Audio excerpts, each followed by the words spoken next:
NathanIvy.com. Mr. Ivy know the show must go on. As far as Cincinnati, man, I put on. Tunes made another flame beat for me to cook on. Raised dogs, closed fists, yeah, too strong. Team chop it up at the chop shop. Top notch with the king flow, the hot shot. Cop squats in, listen to the real. Jumping like hopscotch, nobody harder than, oh no, think not. Not only citywide, but nationwide. Superlative, keep it locked like them Haitian guys. Put the truth in the airwaves, we talk about it. Brand new like them templates, let's be about it. Who got the info about it? AM. Jono be the rapper, got them jamming when they play him. Staying in my lane, they ain't gotta okay him. Who the host with the scoop? Yeah, they gon' say him. Ivy. So superlative like a bag of Grippos. Show you where the Brits at, Cincinnati Reds at. One time where my people at. Team NI where my people at. It's the 5-1-3, yeah, you know the flow. What's the word, Nate? Let them know the show. One time where my people at. Team NI where my people at. My people at. People at.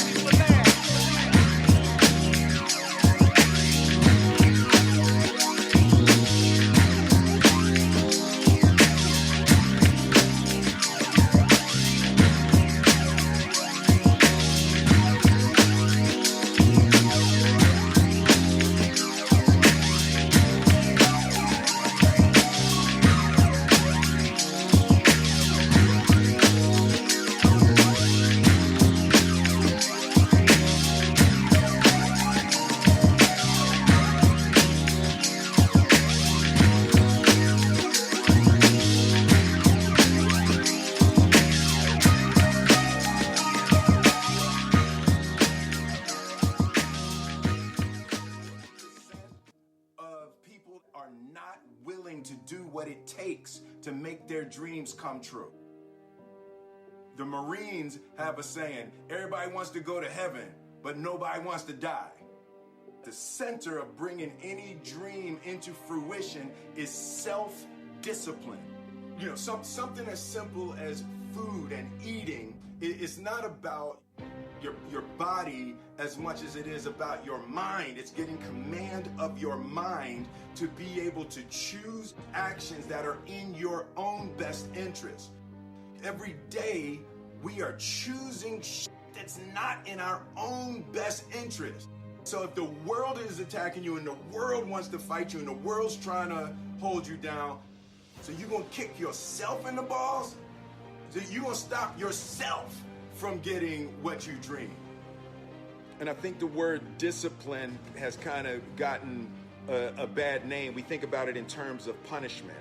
I'm not talking about discipline in that way. I'm talking about discipline in the sense that you forego immediate pleasure for the exchange of long-term self-respect. I believe that self-discipline. Few words to get us started on a Monday. Hey, good morning, choppers. Welcome back.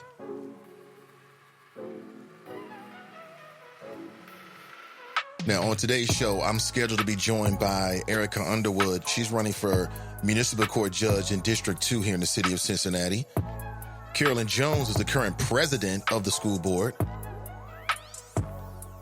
And also Gary Favors, who is running, non-incumbent, but he's running for the Cincinnati School Board. So all those and perhaps more coming up this morning. Hey, listen, if you can hear my voice, please take a second and like and share this with your audience. Don't be greedy. We got to share. Hold up, I'm getting a message from Mr. Favors right now. Oh, okay. Says he's available to call in right now. Okay, great. I'm down. You know, when you stay ready, you don't have to get ready. I stay ready. So looks like we'll be talking with Mr. Gary Favors a little earlier. Within the next, say, 10, 15 minutes. That works.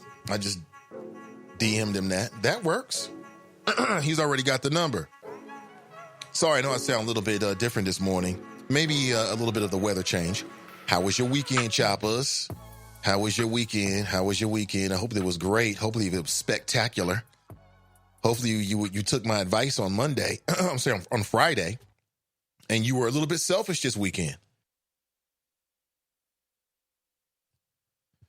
Perhaps you were a little bit selfish this weekend. You took some time for your damn self. F the world. Your kids will be okay. They'll make it. The grandbabies will be okay. Take some time for yourself. Good morning. Good morning. So it looks like, hold on, where's my phone? Okay. Let me make sure we're ready for our guest. You know, tomorrow is the big election. It's the big election tomorrow. Hey, I'm getting a call right now. This might be Mr. Favors. Good morning. Welcome to the show. Yes, this is Mr. Favors. How are you? I'm doing great. Check out that voice. Yes, says Mr. Favors. What's going on, Mr. Gary Favors? How are you, sir? I'm doing well. Doing well. That's that military voice you hit me with, right? That's right. I can hear it. I can hear it. Well, Mr. Favors, thank you for your time this morning. If we're on speaker, could you take us off? Because it would sound a whole much better. Okay. All right. And I'm hearing a little bit of an echo back and forth. Are you hearing that? Yes. Okay. Can you hear me? Can you hear me clear? Yes. Yes. Okay, great. Well, Gary Favors, thank you for your time this morning again. And we know that you're running for Cincinnati School Board. If you're not aware of the Nathan Ivey Show, it's a daily digital show. And I'm on 8 a.m. to 10 a.m. weekdays and based in the city. And we talk about local politics, pleasure. I am a brother. So we talk about things from the African-American perspective here in the city of Cincinnati, just to make you aware. And I've been talking with a lot of the school board members and also the challengers. I think we've only got a couple left, and I hope to talk with all of them between now and tomorrow. So again, thank you for your time. No problem. So can you tell us about yourself? Are you from Cincinnati? And then why are you running for school board? What is your why? Okay. Born and raised here in Cincinnati, grew up in the inner city, migrated to Tennessee for my undergraduate at small liberal arts college. Hey, Mr. Favors. Hey, Mr. Favors. It sounds very, very muffled. Are you on a phone or Bluetooth or something? Well, I'm not on speakerphone, on my regular phone. Are you on your regular phone? Okay, that sounds much better there. I don't know, maybe your mouth was away from it. Maybe I didn't have it up to my mouth. Yeah, so. you sound so much better now. So can you take it from the top? Thank you. I went to school in the South, went to a small liberal arts college, a Southern Baptist school called Carson Newman College. Then entered the military upon graduating from college, spent 12 years in the military, left the military as a captain and served in the Gulf War. So the bulk of my experience has been in the military. Then after the military, came back, decided that teaching was a profession that I wanted to go into. So I ended up going back to school and getting my license in special education, and then on to get my Master's of Arts in Teaching from Northern Kentucky, and then my administrative degree from Xavier University. So that's my education background. Been teaching for over 22 years, and the why question that a lot of people ask me is, I think it's time for a change on the school board. I really believe it's time for new blood, someone who's been in the system, someone who knows that we have a large special ed population in this district, and I think we can do a better job of serving all of our students. But for some reason, our special ed students seem to be not graduating and not, performing as they could. And I think our delivery model can be changed. And I have the experience of working in this system for over 22 years to change it. So with that being said, that's why I entered the race. That's why I'm working hard to let people know that I'm about kids. It's all about kids and getting them where they need to be, whether it's college, whether it's vocational education, which I'm a strong proponent, Nathan, of vocational education, because we need skilled workers. That's what's lacking. And I've talked with many employers in the city. We need skilled workers, bottom line of it, and we can do a better job with the vocational piece in this in Cincinnati Public. And can you explain this to people? Because there's two different races, right, in one. You Yeah, and Steve Meagerly are challenging the seat that is held by Pam Bowers, who's a black female that's correct. Democrat. Okay. Yes, yes. And And there are, yes. so just why are you better than Pam Bowers? Let's get straight to it. Well, I think I have my experience, as I said, with 22 years as a special education teacher, been in the system, and know the nooks and crannies of the system, what I've seen fail, what I've seen work, what I see can be so much better. You're getting someone who's been on the inside.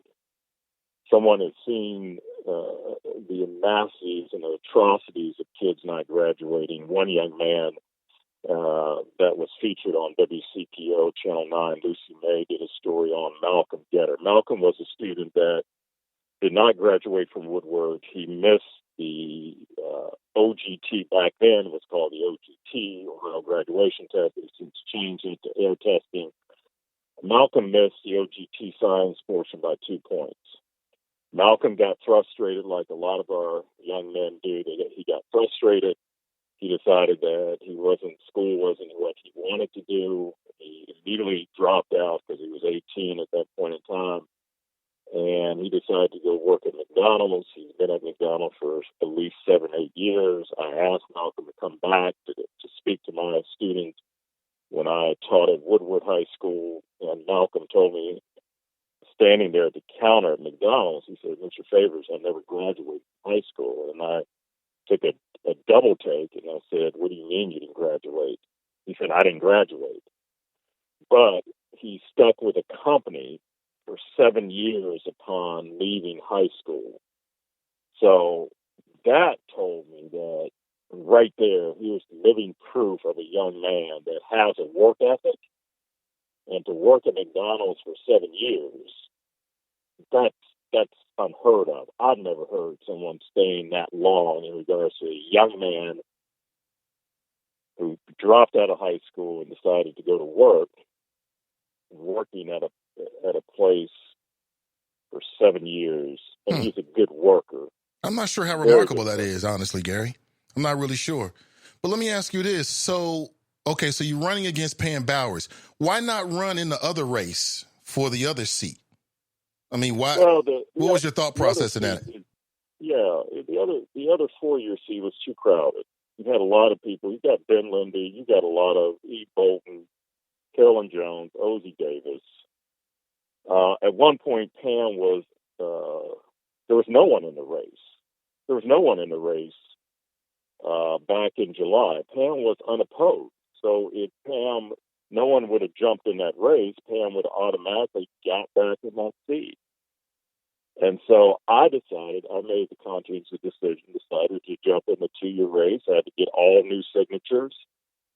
And so I decided that would position me better to win this race. That's the bottom line of it. I talked to Ozzie Davis, and he didn't say good things about you, Gary. He kind of implied that you weren't good for the community. Did you hear that conversation or not? Or no, I don't. Yeah, he implied that you. I talked to him last week. He was like, "Man, that guy Gary Favors is not for the community." I'm like, "Really? Word? I'm gonna bring it up to him when I talk to him." Well, I'm not going to respond to that because I'm about kids. My platform is about kids. When I speak out in the community, I'm advocating for students like Malcolm Getter. If Ozzie or anybody else wants to badmouth or say this, my focus is on kids, period. Bottom line. But why do you think he would say that? I mean, Ozzie seems to be a good brother. I thought that was. He didn't no idea. He didn't call out anybody else. There's two black men.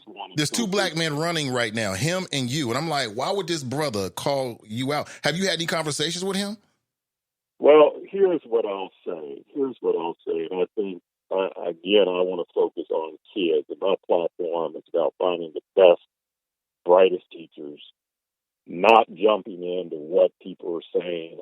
I think that convolutes, at least my message, convolutes what I'm all about. So if Ozzie or anybody else not just Ozzy or anybody else, decide that they want to say things, in my opinion, that are not true, that's on them.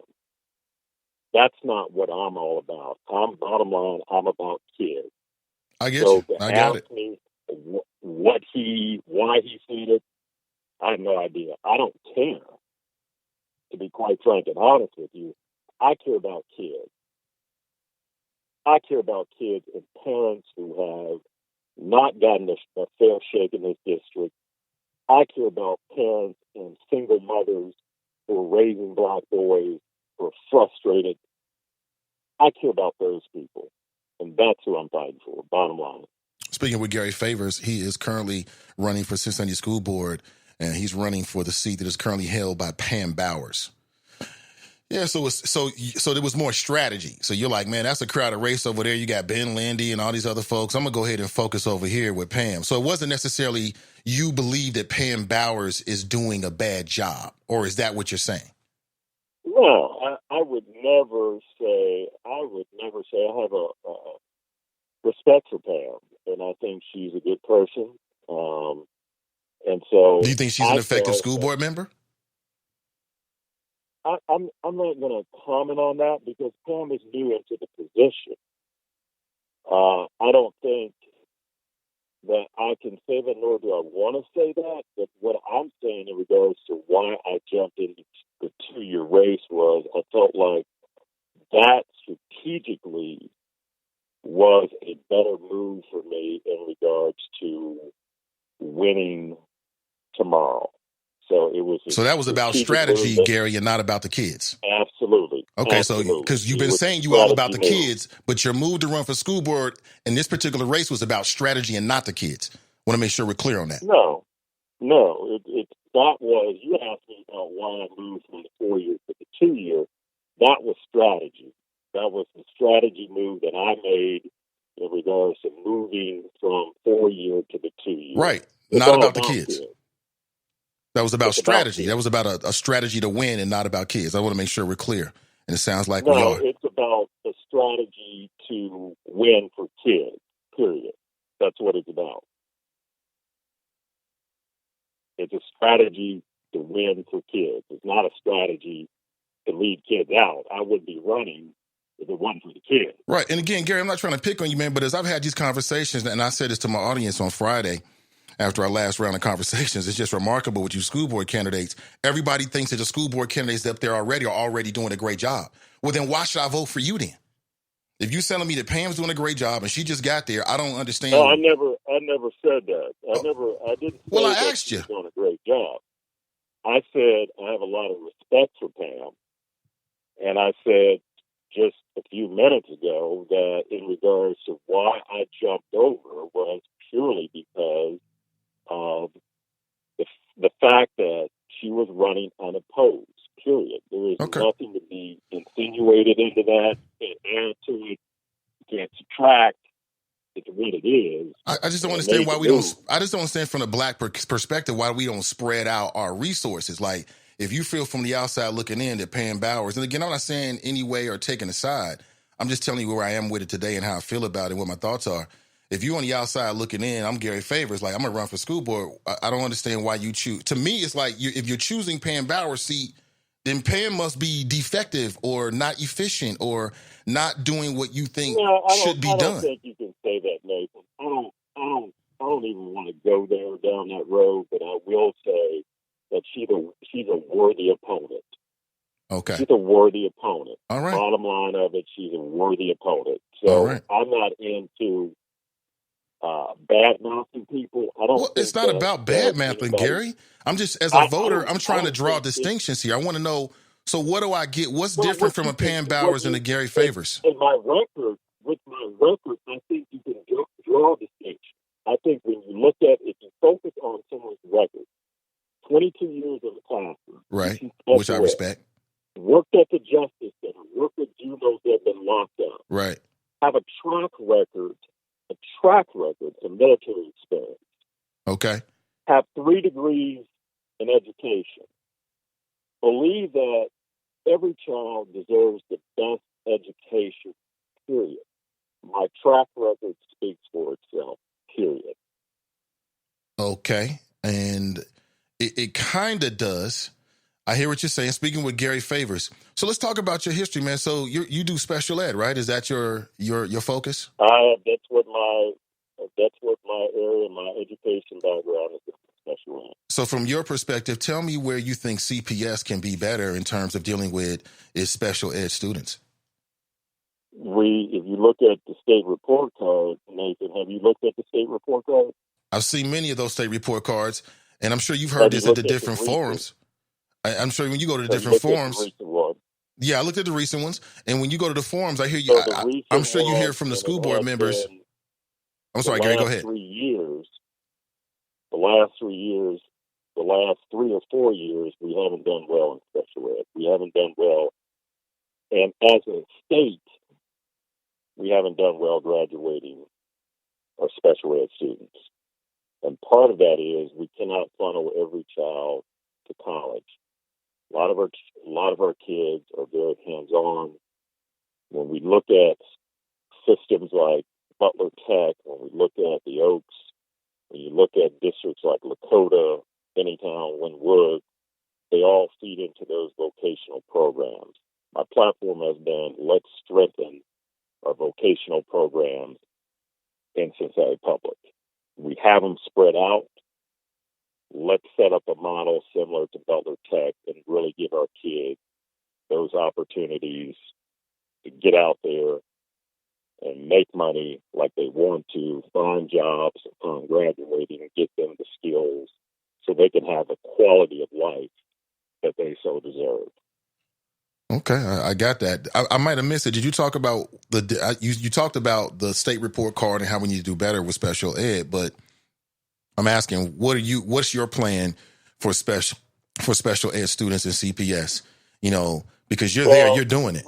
When you look at Nathan, as a school board member, you set policies. We're policymakers, and I think that's what a lot of people get confused about. No, we understand it. We understand that. You direct. No, that's not true. You may understand it, but a lot of people don't. Believe me, this audience understands it. You listen to a lot of very smart, intelligent Black people listening to you right now. Right, and what I'm saying is, I'm not putting anybody down, but I think a lot of people say, "What are you going to do?" You set, as a school board member, you set policies. Okay, you set policies. So what policy can I put in place to address special education students not graduating? That's a policy. I become a policymaker. Correct. So what is your policy, sir? And the superintendent then implements those policies. Gary, we know that. Can you tell us what your policy ideas are? Let me finish. So what I'm trying to lead up to is, how do you address it? How do you get to it? Nathan, there are a number of ways to get to that.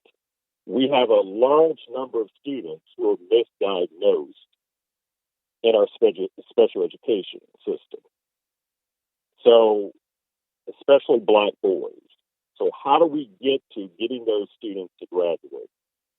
Number one, finding more teachers who are certified to teach special ed. We have a large number of teachers in our district, and special ed is one of those areas we're struggling with. So you got to have certified people that know how to deliver.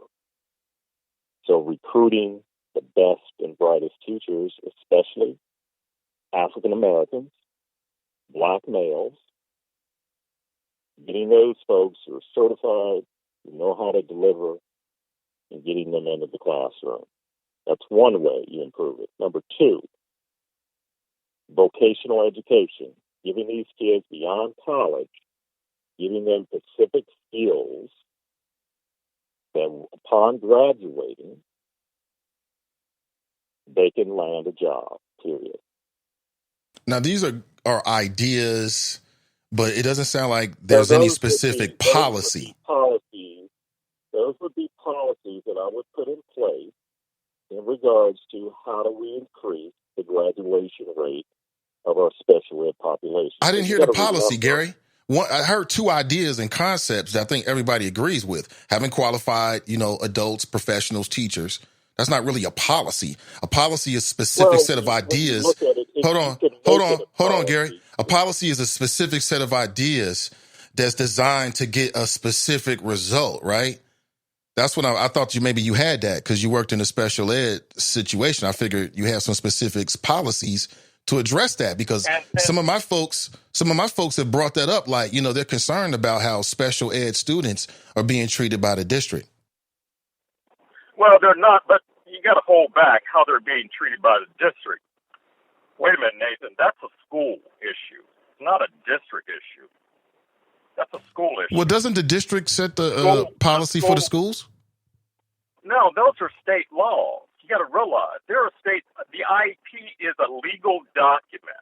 It's a legal document. The IP. But I don't want to get because I've got 2 more minutes and I have to let you go. But I just want to say in closing, I think the issues are out there, Nathan. I feel like I have the best platform to improve the district. But what's the platform? And my platform, you can go on my website, GaryFavors.com, to read it. Well, why would we do that? And you can just tell us. The 3 pillars that I have. I think I've said it. So you don't have a specific special ed policy.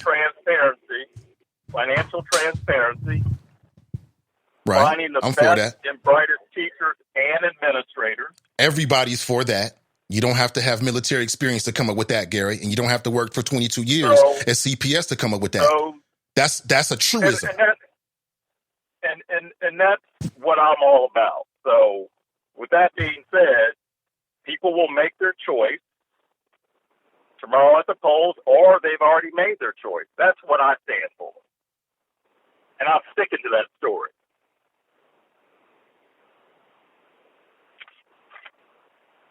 Are you sticking to that story? Because that's not a good story. I'm sticking to my platform issue. So if you're elected to the school board, you say you got a couple minutes left or 30. Where are we at with your time, Gary? I got 1 minute left. You got 1 minute left. Okay. So are you a Republican or a Democrat? I am running as a Republican. Running as a Republican. Endorsed Republican and endorsed by the Charter Committee. And endorsed by the Charter Committee.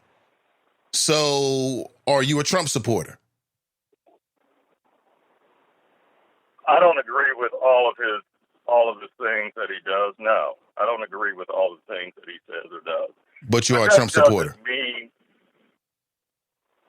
No, don't put words in my mouth. I'm saying I don't agree with all the things that he does and says. That's not what I'm all about. I'm about kids, and I don't know what that has to do with a local race. Well, it says something about your general philosophy, your general political philosophy. It doesn't, Nathan. It doesn't. But I'm all about this is a local race. It has nothing to do with Trump. It has nothing to do with the Republican Party or the Charter Right Party. It's about kids. You took their endorsement. I didn't tell you to take their endorsement, Gary. You took their endorsement. It must mean something to you because you took it. And I'm very proud of that endorsement. Okay, well then you should be proud of being of the whole thing. Then I don't understand how this is a big conversation. Not necessarily, Nathan. That's not true. That is not true. That is not true. All right, so, Gary. Well, I know you got. Time. Thank you for your time. I wish we had more time to dig into this. I mean, I've got time. That's Gary Favors. People are going to say I was unfair to Gary. Well, fuck those people. Period. You don't like it? Who cares? That's how I'm doing what I'm doing.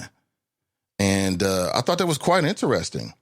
For me, the question about why you're running against... See, there's 2 different races here. And I'm interested in why the candidates chose to run for these particular races. On one hand, you got a larger field, and on the other, you have Pam Bowers. So for me, if you're telling me that Pam Bowers is doing a bad job, say it. It is what it is. I'm not here to defend anybody. I'm just asking the questions.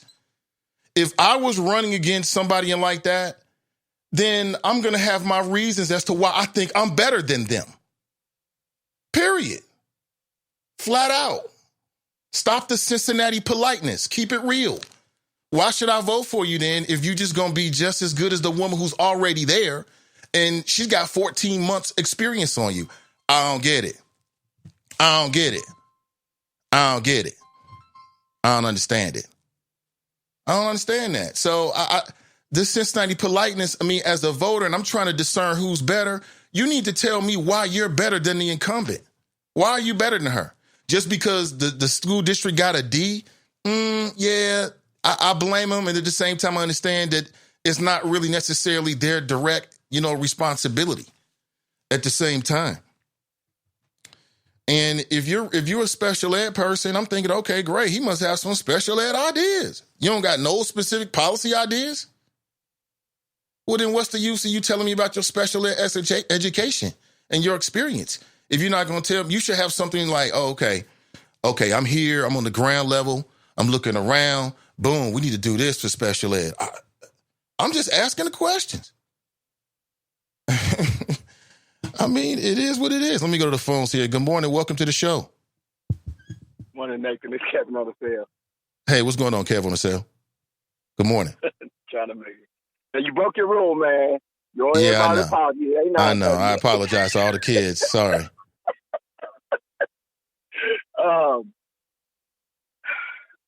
So I'm not gonna say you were unfair to the gentleman. I think he was trying to be really polite, and maybe he doesn't understand the audience that he's talking to, and maybe that might be part of the issue.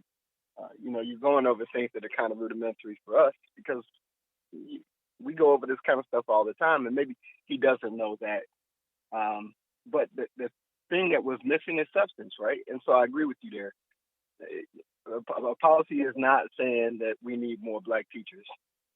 We all know we need more black teachers. That ain't, that's not.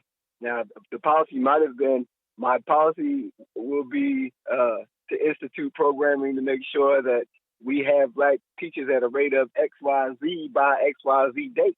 That would have been a great policy. You can steal that, Mr. Davis, please. But, I think a lot of people are coming at us like the community is not aware of the problems that are in the community. We know that our kids are underserved. The question is, how are you going to serve them? And if you've been in the system for 22 years, quite frankly, that means you're part of the problem, because if we're not getting good grades, part of the bad grades is coming from you as well, right?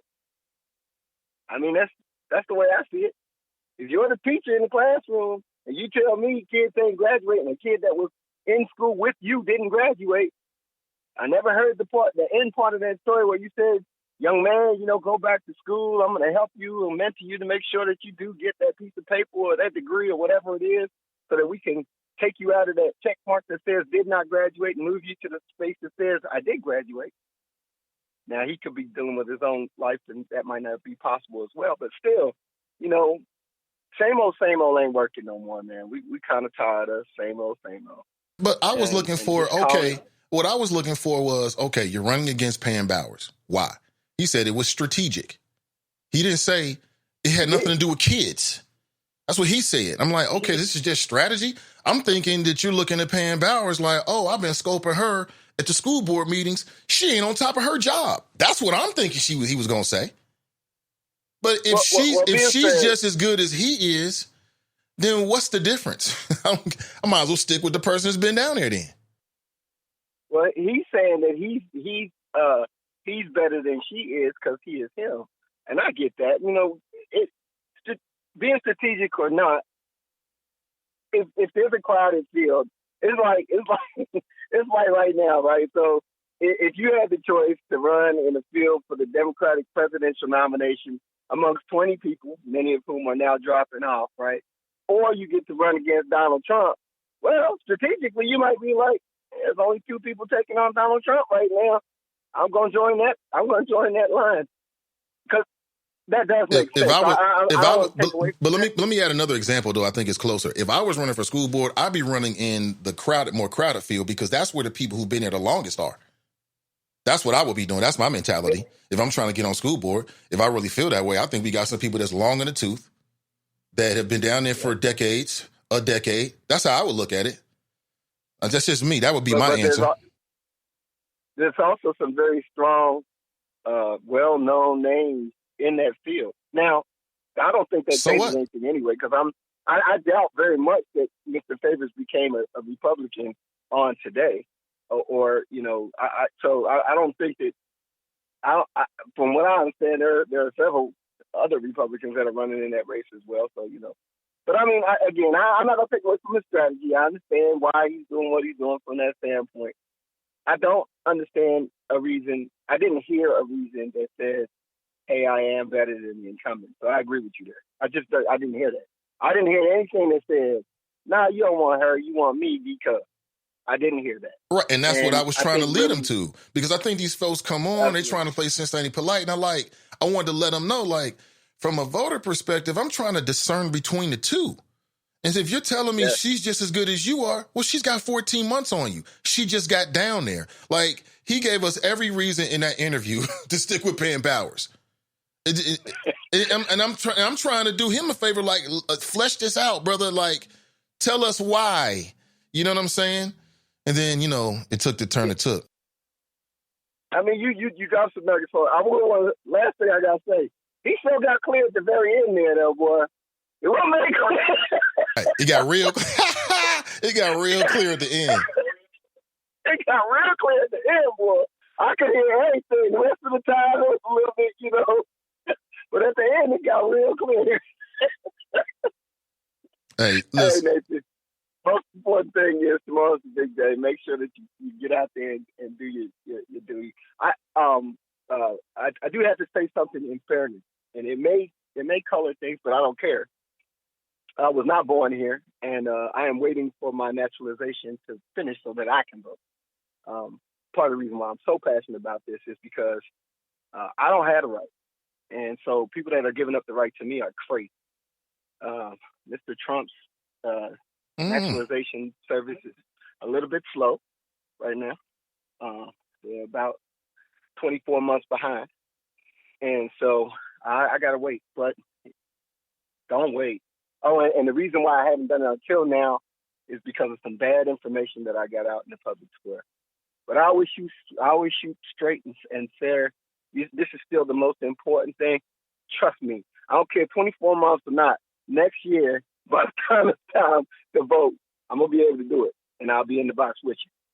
No doubt about that. I don't care how far behind they are. But, it is the civic duty. And I grew up here. I signed up to fight for the country and all of that good stuff. So anybody want to cast some aspersions, just get ready for me to throw them back at you. But, we do have to get out there and make sure that we vote. Make sure that y'all vote. And make sure that you're engaged in this process, because a lot of what people are saying, honestly, is not true. President Trump is President Trump because people like my family said, "I'm not going to vote for anybody," or they voted for Jesus or Donald Duck, and neither one of them was running. And so, we have to make sure that we stay engaged. Don't forget, people wrote in Zorro, our friend in New Jersey. Yeah, Zorro, man. Come on now. Look, Zorro, even if Zorro was running, man, all he could have done was stick a stake in the heart of somebody or put a Z on their chest. That's not helping us, man. We really are in a position now. The country is really, it's just my daughter is here. I plan to see my daughter have a wonderful life. And there are some people right now that are making it very scary for the people who are coming behind us. And that's the real deal. So, Nathan, Truth. On every station across the nation, vote tomorrow. Make sure that you are signed up. If you ain't signed up to vote tomorrow, make sure that you sign up tomorrow to be able to vote 12 months from now, to make sure that the orange guy is not the person with his finger on the planet. Kind of scary. Thank you for your call, brother. Take it easy. That's Kevin on the cell. And I know I was wrong. I broke the rule. Okay, hold on. Let me meditate for a second.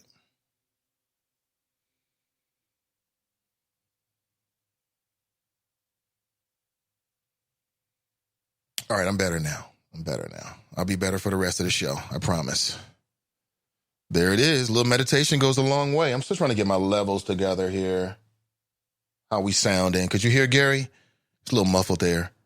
Teacher veteran favors for Cincinnati School Board. Okay. We didn't get a chance to get too much into it because he didn't really have a lot of time. So I want to get straight to it. And my questions might be different than maybe your questions. I fully understand that. I fully admit that. But let me see here. I am late for a break. So let me take a quick break and then we'll come back. And we got Carolyn Jones coming up.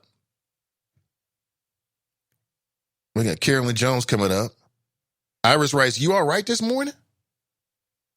No, I'm not. I'm not all right. What makes you say that? No, I'm not all right.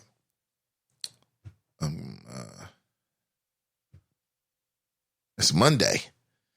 That's my excuse. All right, here's my number, 513-873-7134. We have Carolyn Jones coming up. We have Arica Underwood coming up today, and maybe one or two more interviews that I kind of put the word out over the weekend. Haven't heard a response back yet.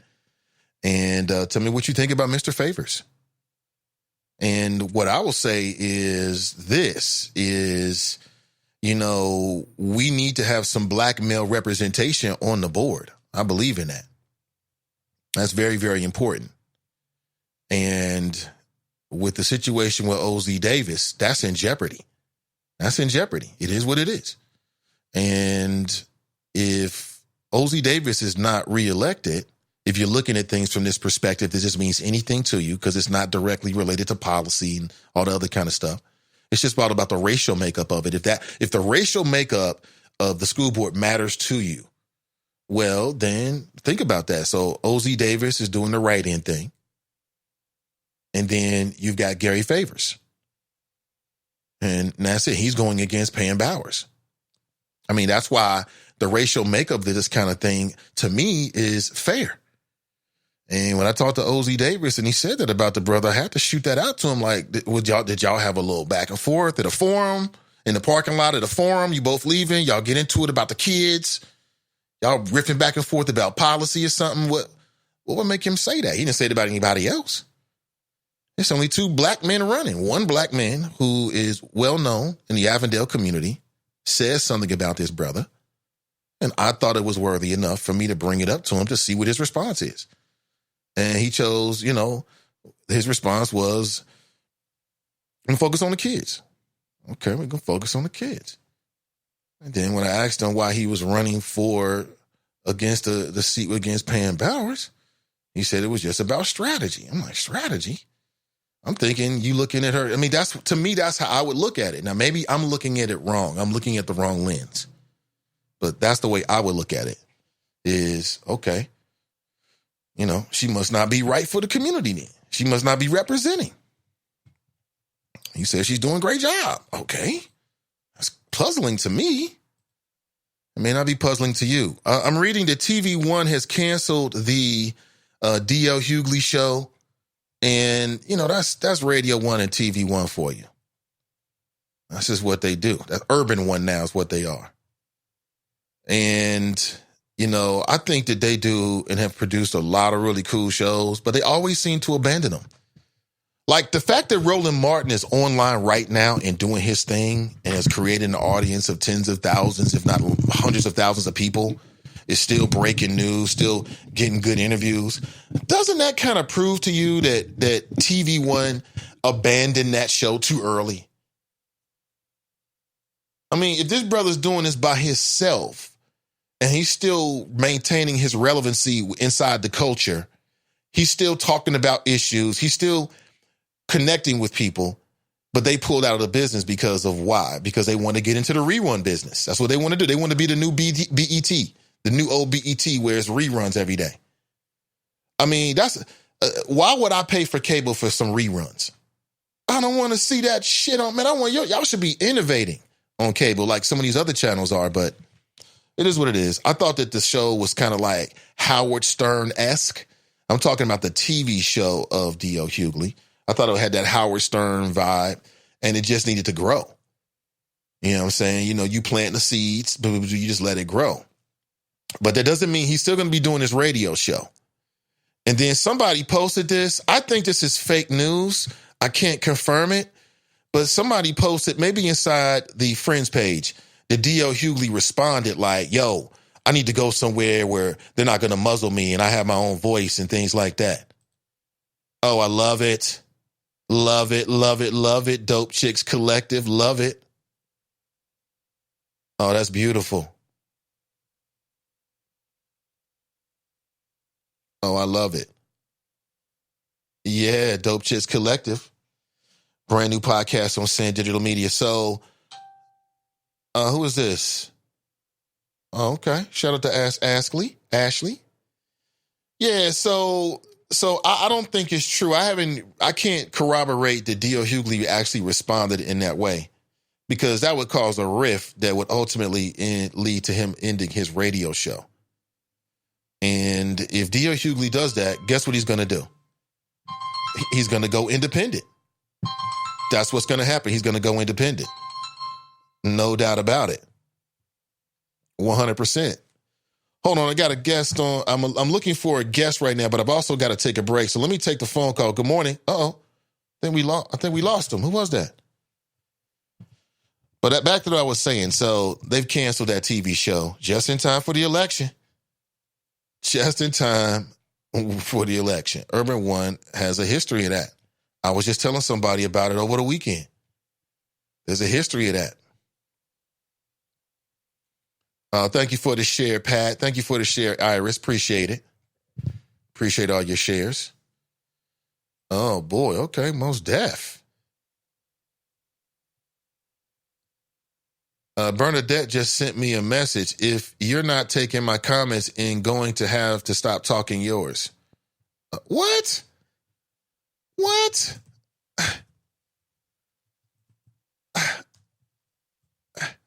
Bernadette, you talking to me now? She just sent me a message saying, if you're not taking my comments, I'm going to stop taking yours. Are you talking to me, or is that like a mass email or text message you sent out, Bernadette? I don't remember you sending me a message. I'm sorry. Listen, I got to take a break. We'll come right back and we'll get to the rest of the show. Like I said, we got a couple of interviews set up between now and the end of the show. And with Arica Underwood, who's running for municipal court judge, and also Carolyn Jones, who is the current CPS school board president. So, I can't wait to talk to the school board president. I know she got all the juice. She know what's going on. Can't wait to talk with her. And also, we'll take your phone calls at 513-873-7134. We'll be right back.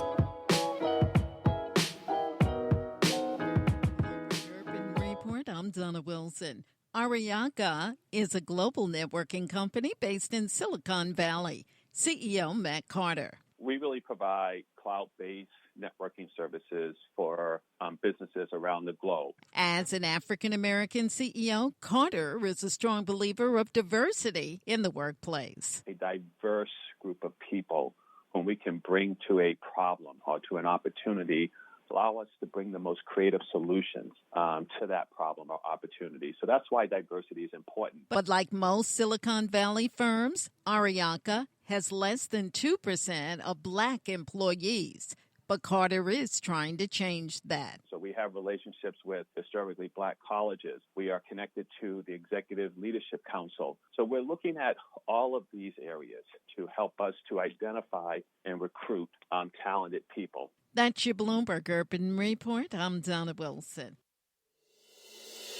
This is Bishop Bobby Hilton. I support Janaea Trotter Bratton for District 1 Judge. We must hold candidates to the highest moral standards. Janaea shows integrity and is a Democrat that works hard for all those in our community. Janaea did not and would not sell out her values just to get a seat. Her opponent cut a deal with Republicans to become a magistrate and has continued to be Republican even under the Trump administration, something she fails to mention. But Janaea's opponent never forgets to mention her ties to a soul food restaurant ran decades ago, as if fried chicken will fool us into thinking she will fight for a fair judicial system. It's the same Republican playbook, assuming blacks are dumb enough to ignore facts and be swayed by down-home talk. Let's tell Miss Soul Food there's not enough fish plates in the world to make up for a lack of integrity and experience. Don't be fooled. A vote for the Republican is a vote for Trump's racist agenda. A vote for Janaea is a vote for justice. Paid for by the Hamilton County Democratic Party.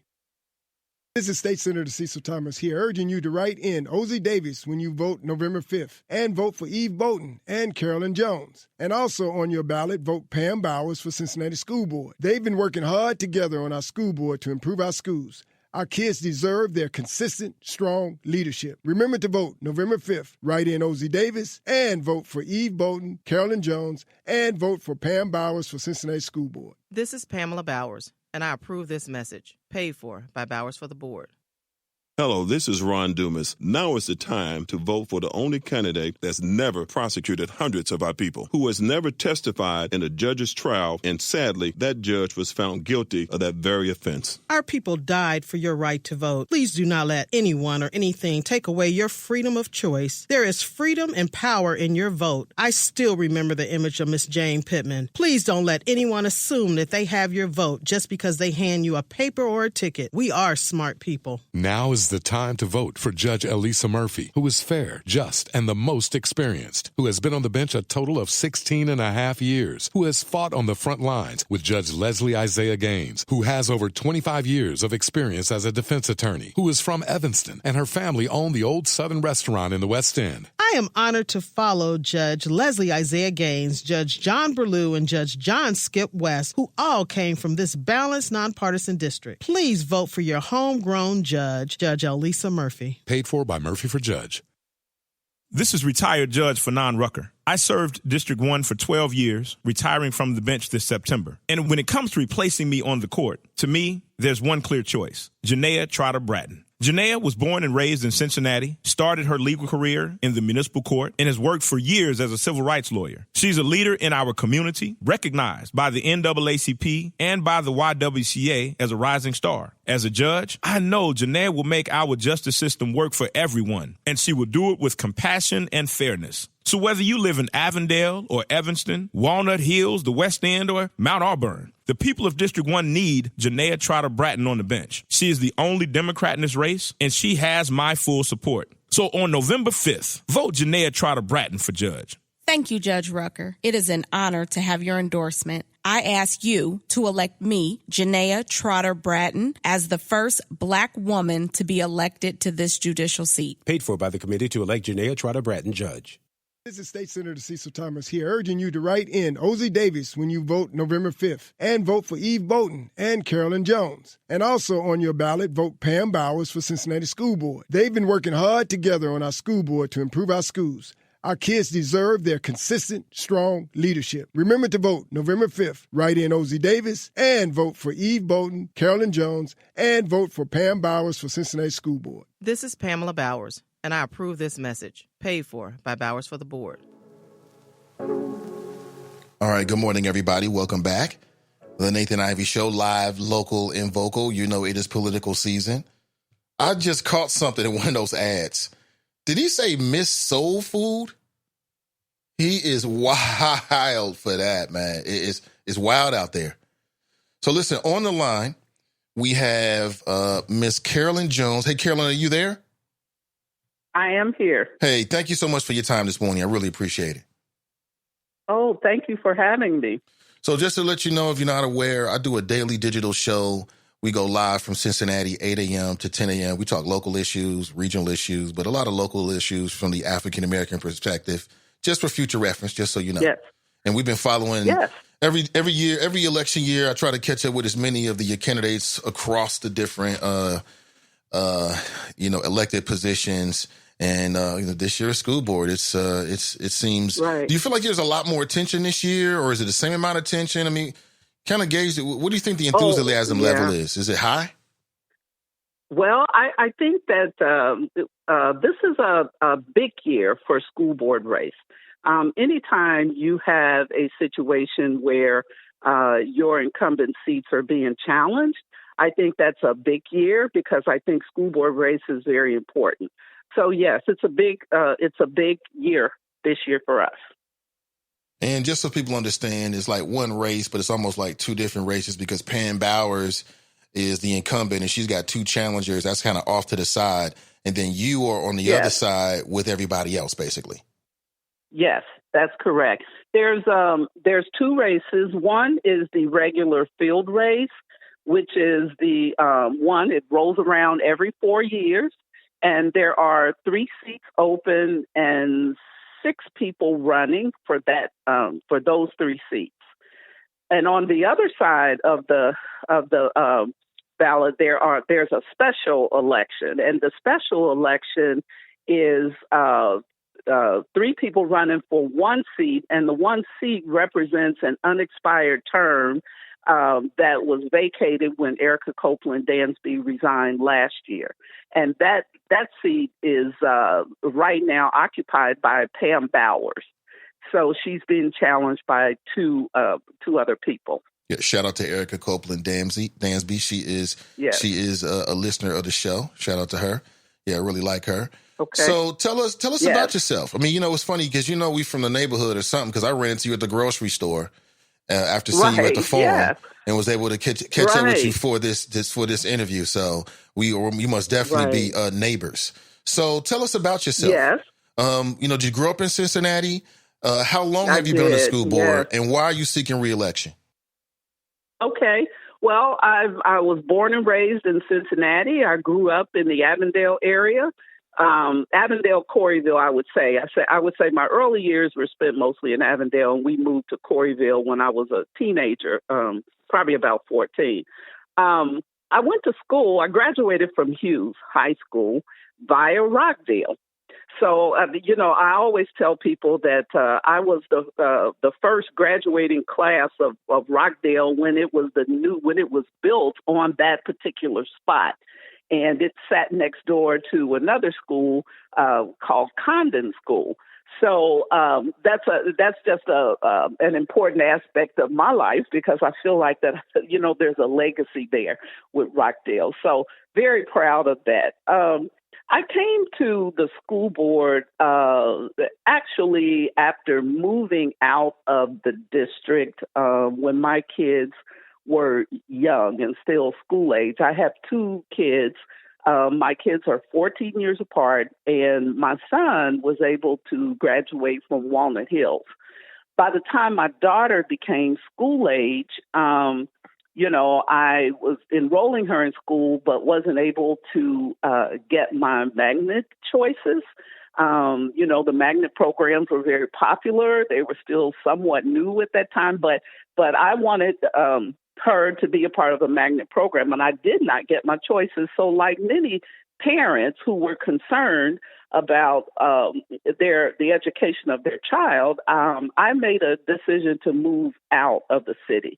And I didn't go far. I actually moved into North College Hill City, and which at that time had great schools, and very happy with that. And she graduated from that system. While I was in North College Hill, I had the opportunity to really observe kind of what was happening in the education arena. So I made it a point to be involved in my daughter's education process.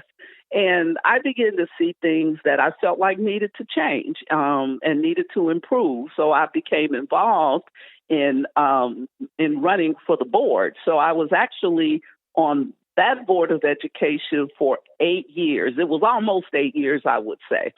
After the end of 8 years, my daughter, by that time, had gotten married and left home, and I wanted to be back in the city. So I came back in the city in 2015, bought my house in College Hill, and back in the city, and jumped right into the school board race at that time. And so I was able to get a seat, and I have been on Cincinnati Public Schools now. I'm completing my first term, which is 4 years. And you are the president of the school board, correct?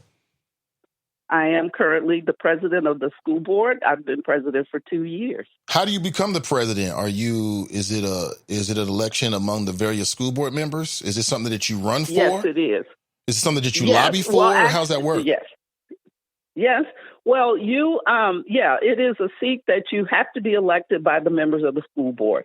So the first meeting of every year, in every school board year, we have our organizational meeting, and in which You are elected to your to a seat if you want leadership roles of president or vice president. You also are named to your committee work and any type of special assignments or work things that come up for school board. It's a process. It's a collaborative process where basically, when you ask the question, well, do you lobby for that? To some extent, I mean, you want people to know, of course, why you feel like you would be best in that position and what have you. But at the end of the day, it is the consensus of the group that decides who becomes president. So what special powers or responsibilities do you have that the other school board members don't because you're the president? Well, it's the rules around school board, the way school board operations work. No one board member has any other powers and authorities than any other person. So I can't make decisions that impact, our work. I can't make decisions solely as the president of the group. However, as the president, you are, in essence, a leader among leaders. You're the one who kind of sets the pace, sets the agenda, establishes the priority for the agenda and the subjects that we discuss in our board meetings. You set the tone for what happens in the year.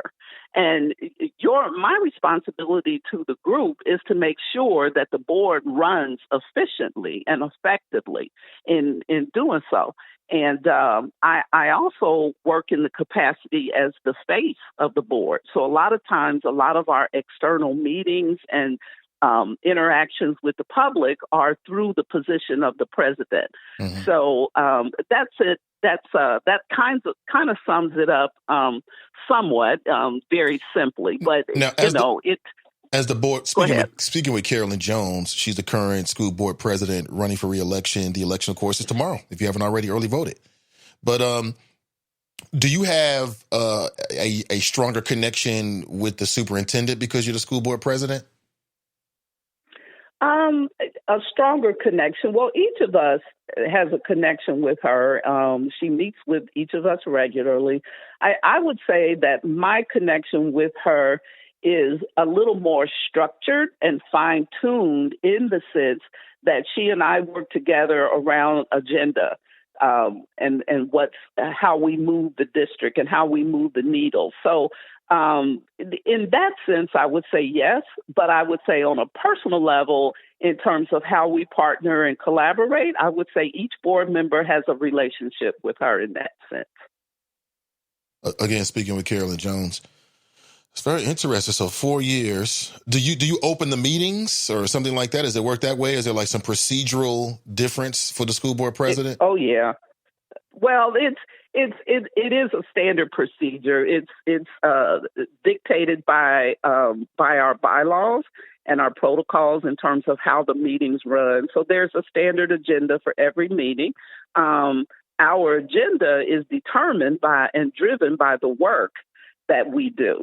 So as our work efforts, there are some things that are fairly standard, such as our superintendent's report and our treasurer's report, which are very crucial because those are the things that help move the district forward.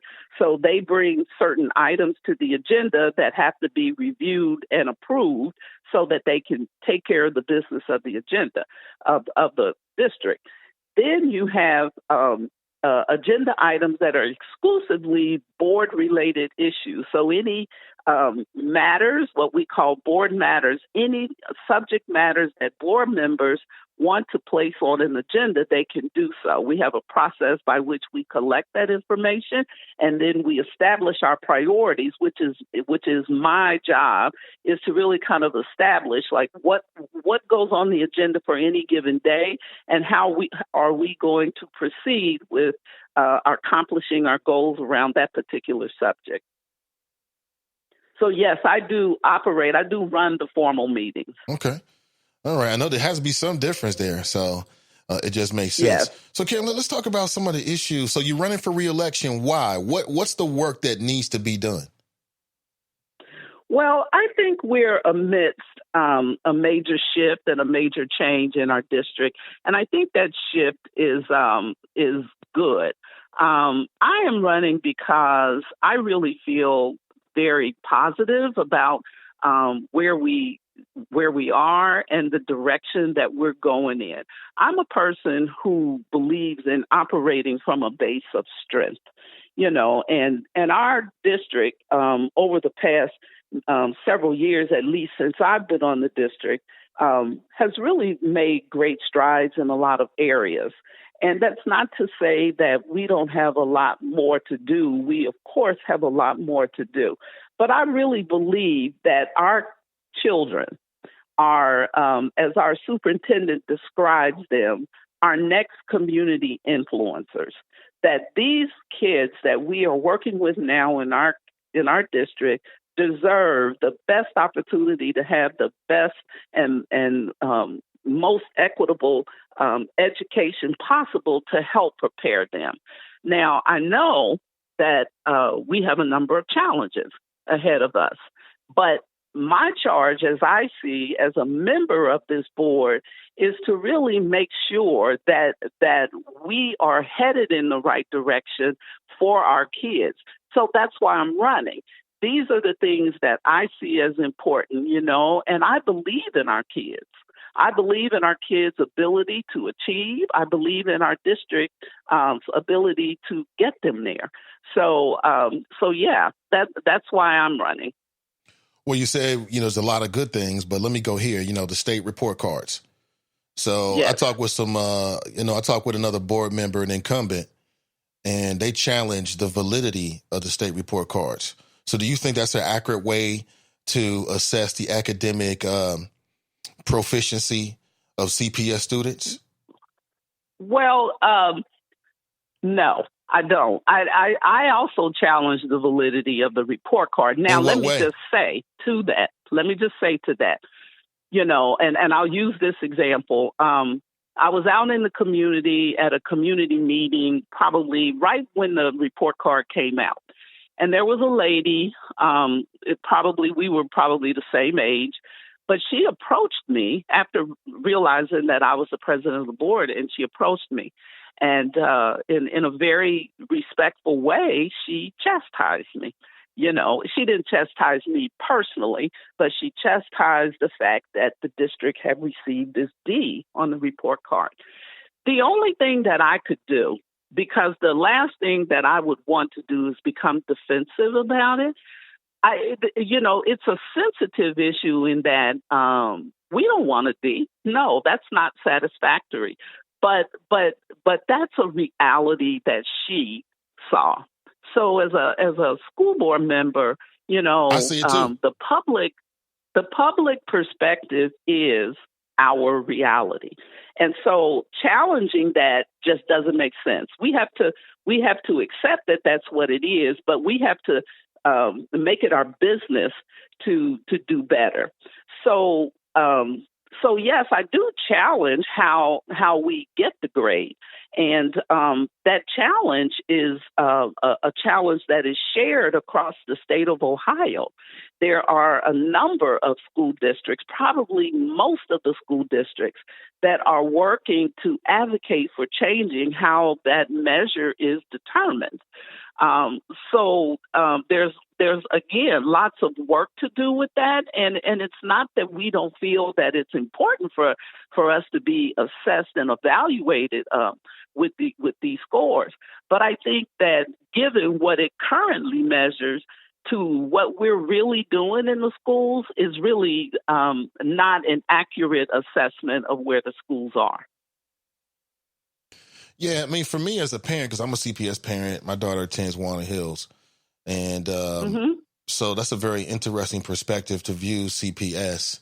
And Walnut Hills is not without its own issues. I'm sure as the board president, you hear about some of the issues and some of the challenges, and also some of the parent groups that have formed up to try to work with the administration. But as a parent, that feels, I'll be honest with you, and I've heard this, I talked to Eve Bolton, it feels unsatisfactory to me because it's not really a challenge. I'm looking for an explanation, like, tell me why this isn't you failing or not you, but the district failing our kids. You know what I'm saying? Why not just call it what it is? Specifically, African-American students by CPS. Yes. And so we can focus on what's going good. We know what's going good. And, Walnut Hills gets 30 kids or 18 kids that gets ACT. They're perfect. That's great. But there's so many other students that by the current measure, and if we're going to accept the great things like whatever happened over there in Evanston, right? If we're going to accept the A's, we got to accept the C's and the D's and the F's and everything else. That's just what it is. Yes. So from a parent, I'm looking for an explanation. What's going on? What's the plan on your next term to address this immediately? Because the challengers come on here and say they're all great people. Like nobody has came on and said nothing but great things about you, Carolyn. That's a great thing because others, it hasn't gone that way. So that means that people have a lot of respect for you. So my thing is, they're telling us that they're going to come in and make things happen faster. So why aren't the changes moving faster? What needs to happen to make, or is it attainable to get a faster change on all these very critical issues? Yes. Well, you said a mouthful, Nathan, and so let me start with this. We don't accept the fact that we have a failing grade. That is not acceptable in any sense of the word. Okay, so let's acknowledge that up front. But it also isn't an easy pill to swallow for us. Okay, so given that, what we know that has to happen is that, yes, we do have to push the needle faster. Now, you asked me what the plan is, okay? You said, well, what is the plan? People want to know the plan. Well, clearly there has been some achievement. And so acknowledging that, one of the plans that has created that change over the past several years is with the Vision 2020 program. So this year on the report card where we have moved the needle from an F to a B and closing the achievement gap, that can be attributed to the work that was done in the Vision 2020 plan, which really targets the neighborhood schools to improve the quality of education, curriculum, and supports for the kids in our neighborhood schools. Now, does that need to be faster? It absolutely does. We all know that where the disparities in our educational system occur, they occur with children of color. We understand that, and we have a great understanding about why that occurs. But I will say this to you, and I will say this to our audience. Those factors, those socioeconomic factors and the racial disparities do not define who our kids are. And so we have to look within ourselves to really push that needle a little faster. Now, when you say that the challengers are saying they can do it better and they're fast, maybe they can. They can't do it by themselves. Okay. And they also don't have the inside track to know, number one, what's going on with the district now. There's only one person in that whole group that can probably speak to this report card with any confidence. And that's because that person is that, I call her a professional volunteer. She has been part of our work and participates with us. But you have to come in and dig deep into what's going on in our schools. And I do believe that the one thing that is going to help us move the needle faster is our strategic plan. And if you look at the strategic plan and you see the strategies and the measures for how we're going to get there over the next 3 years, then you will see that progress is inherent in that. Now, I will say to you that if we can't move the needle in 3 years, then you probably the community probably deserves to look at its board and redo its board. I would say that. And I'd be the first one to say the public should hold us accountable to that. But I also think that one of the good things about this strategic plan is that it's community driven. And I will say to the community that we need the community to help us with this. You know, our kids come to us, okay, with a lot of things going on in their lives and whatever, and the community expects us to provide a quality education. Well, you can't provide quality education if the student isn't ready when they come to school. So the support services that we offer to kids at school are to work with the whole child to make sure that when that student is there sitting in that chair, that they can gain the most that they are able to gain in the educational setting. But it's also part of a community collaboration and a community investment. You know, we have to invest not only as a district in our school, but as a broader community in our school. And so we want our parents involved, and the district has to do better in engaging with our parents. So it takes a broader community to help us move that needle forward. So having said that, I am very, very confident that this roadmap to Destination Cincinnati Public Schools, which is this new strategic plan, is really going to help us move the needle. Now, your question about, is it going to be faster? You know, we're a system of 36,000+ students. I don't know how faster is determined, but I will say that within 3 years, we should see noticeable changes. That's what I would say to that. In what areas? In all areas. Why not? You set the standard high and you move toward that. So we have, I think in the report cards, I don't have that in front of me, but there were like 6 categories of measures. And we received, I believe, 3 Fs, a D, a C, and a B. Okay? I would expect to see growth in at least 5 of those areas. I would love to see A's. I would love to see B's. But even with the categories where we received the F's, I mean, if you jump from an F to a D, that's movement, but it's not what we want. We want to jump up from F's to C's, B's, and A's, because that's the perception of the schools in terms of how quality is measured. It is by that letter grade. Unfortunately, it is by that letter grade, and that's what we live with right now until the state makes changes with the report card system. I mean, it's so critical. It's critical. I mean, the work that the district is doing, speaking with Carolyn Jones, current president, school board president for Cincinnati Public Schools and running for re-election. The election is tomorrow. Make sure you vote. And it's just so critical. It impacts everything, not just the future of all our kids, but for our African-American kids specifically who are dealing with a lot of challenges. I mean, having a public school system that delivers is very important. It's important to the overall business community. You know, it determines where people, you know, we're going to move. You know, there are people who will determine whether they move to Cincinnati based on the performance of the Cincinnati Public Schools. So this is like an awesome responsibility.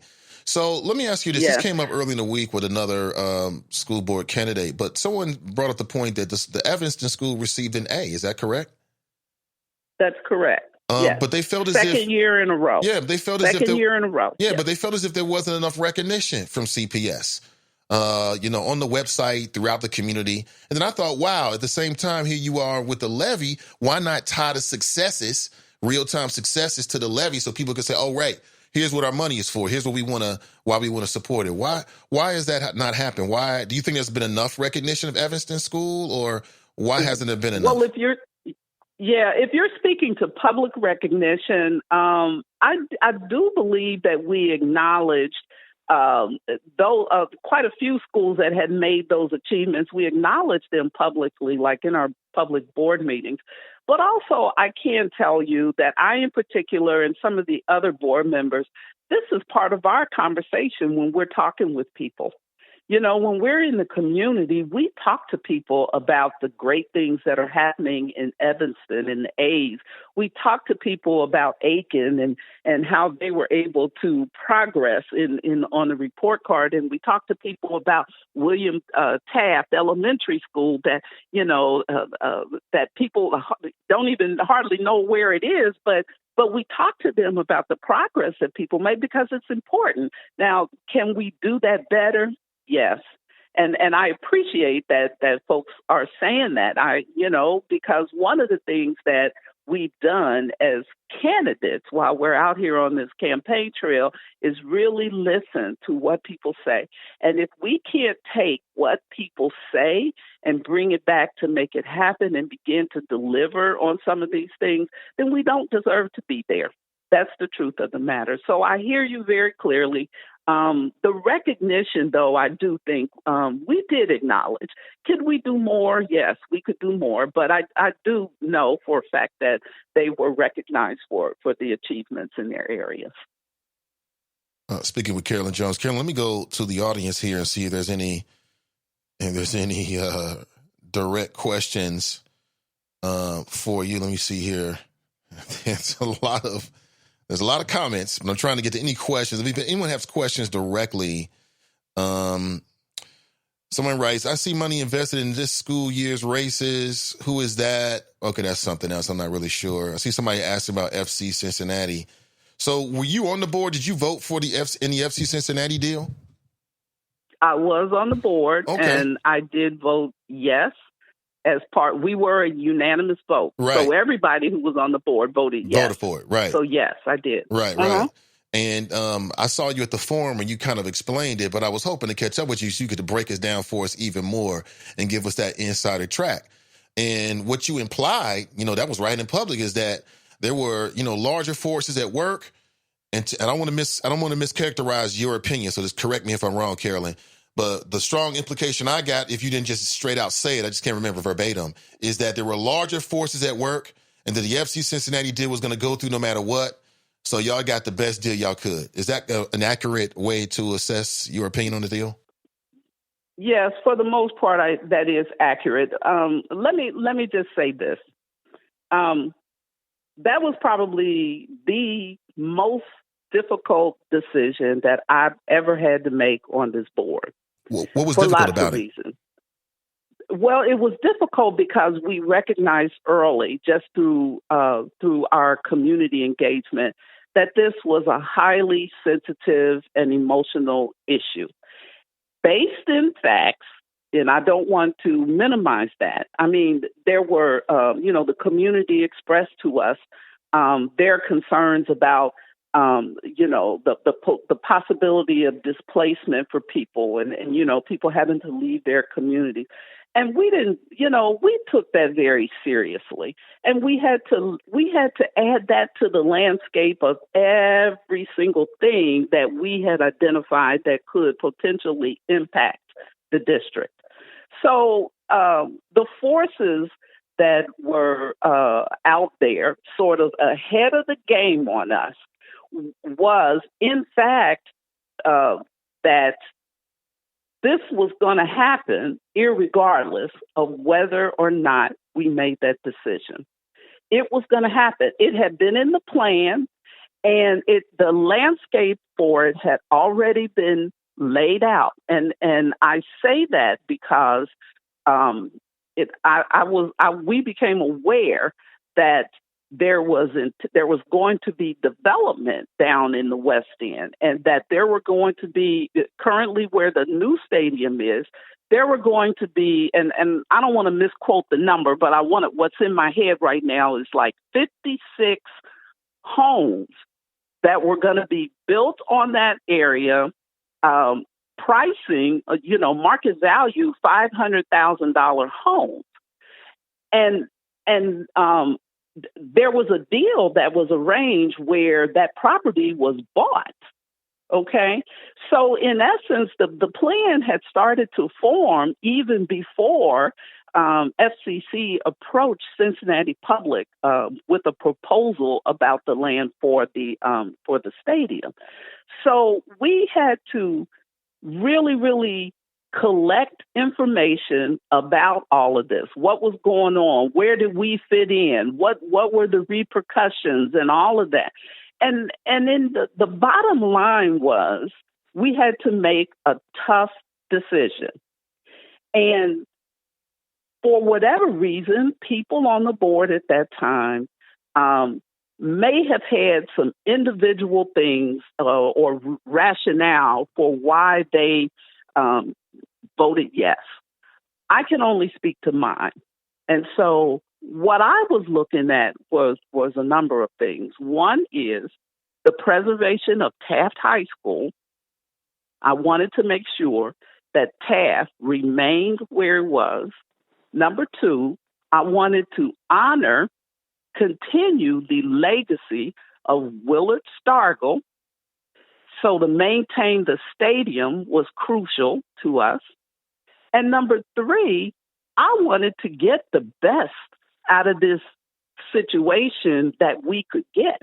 And had we not made a deal and agreed to this, we would have lost out on revenue through the tax abatement process.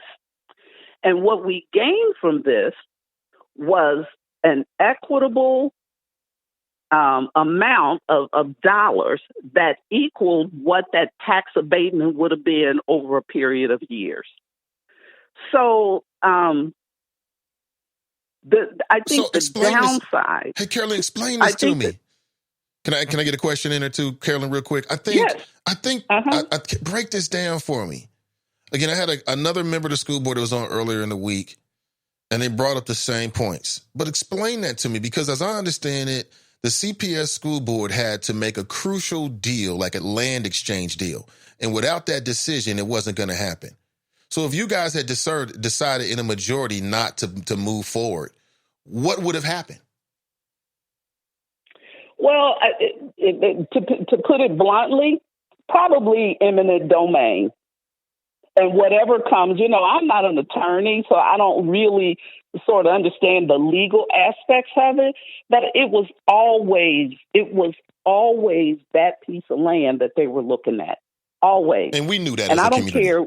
We knew that. We knew that early because on. It was all over the news about how they were going to go over the river, but they didn't want that over the river. And then the space in Oakley was always too small. So we, coming into this, they always wanted that land. And I think the powers to be within the city, within our city, we're having conversations with them. This was the city's sort of baby, and we got pulled in. We were pulled into that process once they decided that that's what they wanted. Now, I will say that it would have been nice to have had a lot more time to do more assessments and engaging with the community and all of that about the deal. But, we were working within a specified time frame as well. And what we tried to do was to gather all the information that was critical to us, and primarily and specifically around the revenue related to the tax abatement process. And I will tell you that had we caved in early, had we caved in and just said, okay, well, you can take it, we would not have gotten a fair cost for the stadium. So, do you think the overall deal was fair? I think we got what we asked for, nothing short. I think the decision was made at the very, very last moment. And we submitted it, and they had no choice but to accept it. And what we wanted out of this was our fair share of taxes and the sustenance of Taft High School and Hayes Porter to make sure that our kids were benefiting from this deal. and we wanted the stadium. So I would say to the public, yes, it was the most difficult decision for me. It was the most difficult decision that I've ever had to make on this board. But I also want to say that, sometimes as board members, you have to make hard decisions. You have to. And your decisions impact somebody. whether people perceive them to be good decisions or bad decisions. Oh, we know that. Everybody's not going to like it. Yeah, everybody's not going to like it. There's a lot of people in the West End that are not happy with their decision because they feel like, that decision helped to further, segregate, downtown Cincinnati, now the West End because of that stadium deal. And that's a major multiplier in what's happening down there. Yeah, I believe that was the perspective that people had, but I also think that and the district didn't have anything to do with this. It was either going to be that stadium or it was going to be those 56 houses that nobody could afford. When you look at one or the other, it was going to be one of those. To be honest with you. And with the homes moving out, if those homes had been built there, what do you think would have been the next thing that would have gone? The schools, right? I've heard that. I think that had those homes been built down there, then the next phase would have been folks trying to take our schools. And I wanted to make sure that Taft stayed, and I think all of our board members did. They wanted Taft to remain there. They wanted Hayes Porter because those schools are important to that area down there. So you're saying if you didn't make this deal, it would have led to those schools eventually, in your opinion, having to be what, relocated or just shut down? In my opinion. Why? Yes. Why would that have happened? In my opinion. I'm sorry, I can't hear you. Why? What would be the motivation to do that? Well, you're talking $500,000 homes, right? You're Correct. talking families who are moving into these $500,000 homes who aren't our families for the most part, right? You following me? Correct. Yeah, I follow you. And I mean, and if you look at the research, about how gentrification happens, what happens is, when that happens, when you start building and folks start moving in their homes, they want the schools to look like the homes, and that's an unfortunate scenario that happens. So what we were saying as board members is, Hayes Porter is important to us. Most of the kids who attend Hayes Porter live in the West End, okay? And the kids who go to Taft, Taft is open to the broader community, but a lot of those kids live at Taft. We wanted Taft to stay there. That was our intent. And that's what we will fight for, and I will continue to fight for that. Speaking with Carolyn Jones, going straight to the audience to get some questions. Iris Rowley wants to know, how can we take the best practices from Taft and Evanston and those schools that are achieving in measurable tracks and apply those to the schools that aren't doing so well? Is there some type of office or position whose job it is to try to recreate success from school to school? Yes. Well, actually, that's an excellent question, because that is what's happening right now. So schools that have improved academically, such as Evanston, their principal is a coach for a lot of the other principals. Some of the programming, models of programming, such as, what is the school I'm thinking? Okay, such as Pleasant Ridge Montessori, working with other schools who have similar curriculum focuses.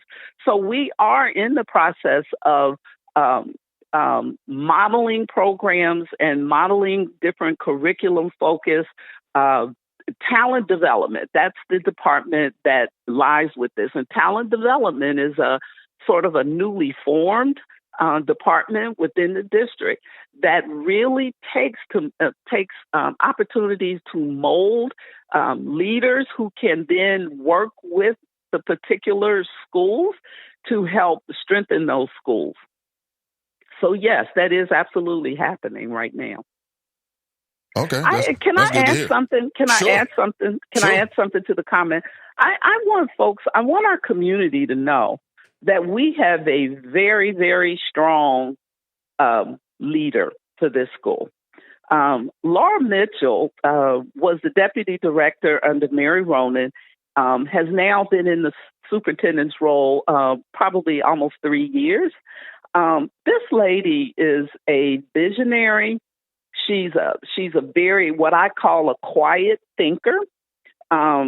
She really sees the big picture, very broad based, and she cares about these kids. And so she's really establishing herself as well in the community, developing strong collaborations and partnerships with people to improve the schools in the most visible way.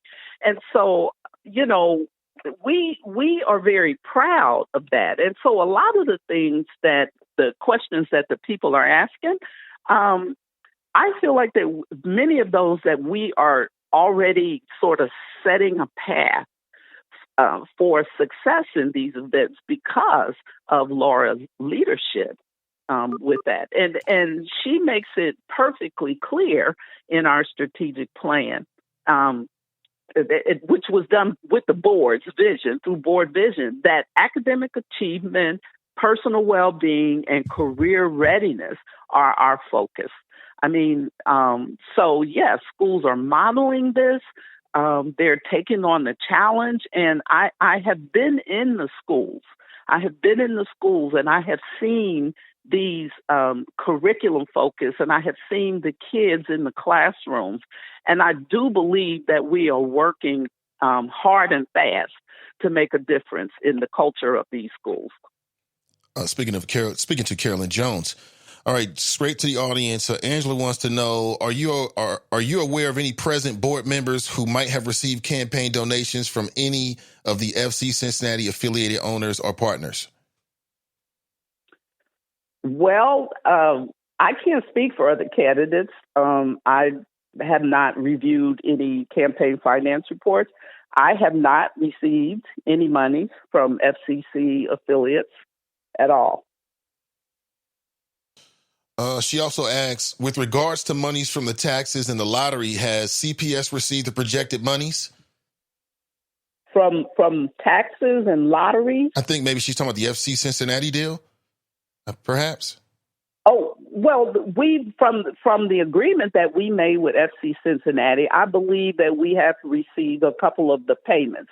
That's part of the agreement. There was a process set up through our treasurer in which they would pay us. And these payments, to my knowledge, are not like one-time payments. We get it over time. So I believe that, yes, they have honored that contract. So let's move on. So since the passing of Gabriel Tay, and we know that's still tied up with perhaps litigation. I'm not sure where that lawsuit is. But I think it put on the radar screen for all parents, administration, school board members that we got to focus on safety, and we got to focus on making sure that we've got an appropriate bully policy. So since this has come to light about Gabriel Tay, what has the school district done? What has the school board been pushing to be done to make sure it doesn't happen again and to make our schools safer for our kids? Okay. I think I would say that as a result of instances of bullying, I think the district has taken some level of action toward making sure that kids are safe in the schools. Bullying, the activity of bullying is extremely hard to monitor. for lots of reasons. Number one, if you're talking a kid on a kid, and the only time that bullying act would get reported is if the kid reported it. So there are some inherent kind of barriers in how bullying gets reported. But I do know that, the district has taken a pretty wide range of steps to ensure that bullying can be reported by the student, by the parent, by the teacher, and anyone involved in the school. Now, one of the things that I believe just in my feedback that I've received from people is that, and I believe Brother Ozzy spoke to this. His radio spot was the only one I got to hear for a little bit. I didn't even get to hear the whole thing, but he talked about the response. And so I do want to mention that it is completely not acceptable that we in the district do not respond to our community promptly. And that is one of the things that I've heard since I've been out and about in the community, is that the lack of response to the community for things.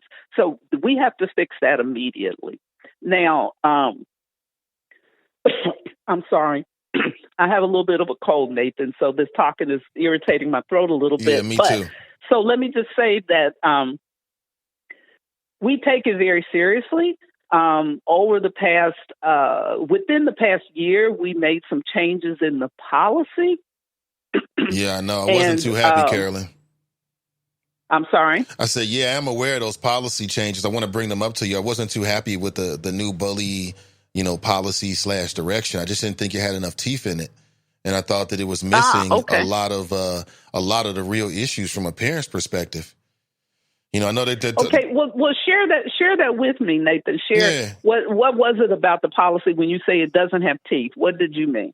Well, I mean, it seemed like there was a focus. In terms of what? It seemed there was going to be a focus on being non-punitive. With kids that have been bullying, I guess, not removing them from the school for various infractions and things like that. There was going to be more of an emphasis on peer-to-peer counseling. I'm still trying to understand how that works, because if my child is bullied, she don't need to talk to her peer. She needs to talk to the adults in charge of that environment so they can start paying attention to it. What was lacking from it is the real issue. What was lacking from it was a public recognition that there are communication problems, between the district and concerned parents, because that's the tip of the spear. I got a problem. You give me a number. I call the number. Nobody calls me back. Yeah. Nobody emails me back. Right. I call the principal. Is the problem. That's the problem. Yeah. So it's not that those communication lines don't exist. It's just that the adults aren't doing what they should be doing in a timely fashion. I didn't feel like there was enough recognition of that. And there was no recognition of teachers and other adults inside the school building that help to create these negative environments that the kids got to deal with through their own behaviors and the cultures they create, which can be a big problem as well. You know what I'm saying? So I've heard this from parents from my school. Like I said, we started a parent group to address those issues over at Walnut Hills. And they're doing good work, but, because it's very, very serious. And I hear the same thing from parents, throughout the district. And I thought that's part of the bullying. Part of the bully issue is you can't stop it. It's how the adults respond to it. That's the issue. Yeah. If a kid comes to you and says, I've been bullied, you can't say, you and Tommy always been friends. Go over. You can't do that. It means that, that's the tip of the spear. It has to be a better response. Yeah. And I just... Yeah. Well... Yeah. I'm sorry, Carolyn, go right ahead. Well, I think you're right. There's no need to have a policy if it doesn't have teeth. I agree with you on that. Did you vote for this policy? And trust me, if the community is saying this, I think we owe it to the community to really take a look at it again. I mean, what we want kids to feel safe when they come to school. We want a bully-proof environment for our kids. There's layers and layers of responsibility that need to happen when these things happen. We have to take bullying very seriously. Even lightweight bullying, if there is such a thing as lightweight bullying. I will say this though, as a person, my professional career, I worked 40 years as a mental health professional. The one thing that I've learned in my experience is that the best influence on kids are kids. And if as adults, we are responsible for teaching our kids how to interact with folks. Okay?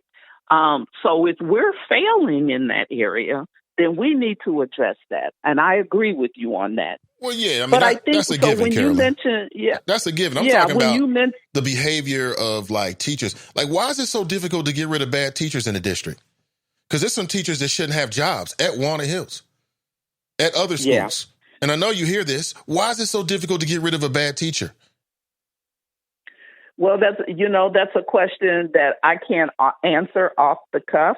I think the reality of it is in any place that you work, in any school district, any business, you have bad employees or what you term bad employees. You have people who are not up to par with their and they job. get fired. Well, it's or they should get there fired. are things in place. I'm sorry. I was just running with your example, saying when that happens in the workplace, those people are dealt with, right? They should be fired, and that's what I'm saying about, there are teachers in the district who have done things and exhibited behaviors that, to me, disqualify them from working in those kind of environments or really seriously call it into question. I mean, how often does it happen that you hear about a teacher that gets fired by CPS? Well, to be honest with you, it happens. Yes, it does. You can't, what you have to do, you can't just, in any job setting, you just can't fire a person. Every organization has rules that you have to follow in terms of firing or terminating someone's employment. The union. Every, not just the schools, but every organization. You have to, number one, you have to abide by labor laws. Ohio's at will. I think, your employer can come in and if you don't have union protection in Ohio, your employer can come in and say, guess what? The sky is green. We got to let you go. And guess what? They're going to let you go that day. Yeah, well, our teachers do have union protection. Right. But so is that why? Is it the union protection that makes it so difficult? No, well, for teachers who are part of the union, even the unions have protocols by which they can address what's deemed problem employees or whatever. And I don't know all the details of the union side of it, but I know that there are things put in place to dismiss when it needs to happen. I think where the question is that, there might be different interpretations of what qualifies for termination or not, or disciplinary action. And I would say to you that in those cases where anybody, it doesn't make any difference whether it's a teacher or another staff or whatever, where there's some concern about that teacher's behavior or that teacher is demonstrating poor performance or whatever, there are steps in place to address that. Now, I will also say that that is not a function of the board per se. It is the function of administration. That is Laura Mitchell's job to oversee that process. Right. But I'm sure people come to you with those kind of complaints all the time. And when they do, is that what you do? They do. You direct them to the administration. But what if they say, I've been trying to get in contact with the administration? Because what I found out is you've got these, so you got Laura Mitchell, and then below Laura Mitchell, she's got like assistant superintendents, correct? And they all they oversee like maybe 2 or 3 or 4 schools. Is that correct? Yeah, that's correct. Right. And so those people are kind of invisible to the parents. Yeah. Well, the structure, I want to be correct here. For example, we have an assistant superintendent who oversees all of our high schools. So it's grouped a little differently. Okay. But let me just say this. The lack of in any situation that involves a student and a teacher, or a teacher bullying a student or whatever, or lack of oversight of a teacher in that situation, yes, administration needs to know about that. But I'm going to be honest with you. If they don't see it, if nobody sees it, or nobody can demonstrate or prove it or whatever, I mean, all of that factors into that. And it's not to say, I'm not saying that that things like that don't happen. I believe that things like that happen. But we can't fire a person based on somebody saying, well, this is what that person did. Right. You have to have evidence of it. Sure. You have to have documentation about it, because if we were to fire somebody unjustly, then you have another lawsuit on your hands. If you follow what I'm saying. I understand. So, but it's very important. It's very important.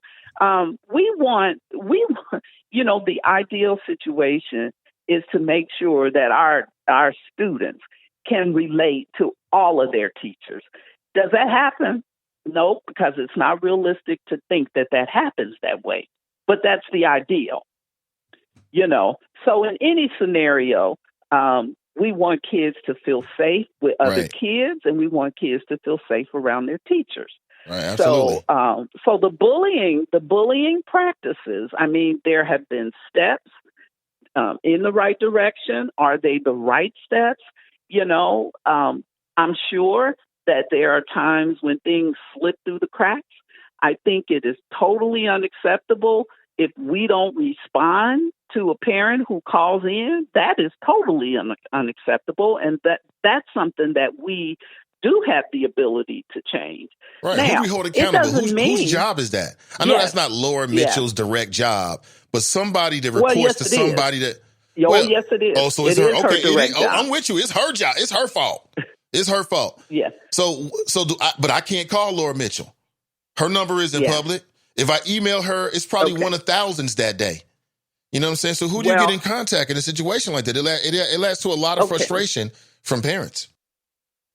Yes. Here's, the thing, you can always call Laura's office. I tell you that. I'm saying this on radio. You can always call her office. You may not always get her directly at that time, but you can always call her office. But my suggestion, I think that one of the things that you're not the first person who has said that to me. When you're on the campaign trail, you hear a lot of stuff. I hear a lot of stuff even in my normal everyday board work as I'm out in the community. Right. The response, how do you, the way that's got to be heavy, because you're dealing with people's children. I'm sure you at the grocery store, people stopping you. You're trying to get your food. They talking about something. You're trying to give them your attention. You know what, Nathan? I like talking to people. When I'm out, when I saw you, I was excited about having an opportunity to come on your show. When I'm out in the public and people say, I know you're on the school board, and they ask me a question, I take the time to talk to them. That's important. That's part of what our job is we are the community's representatives for their children. And so it's important for us to talk about that. And I'm not a person who is going to say to our public that I have all the answers. I will never say that I have all the answers.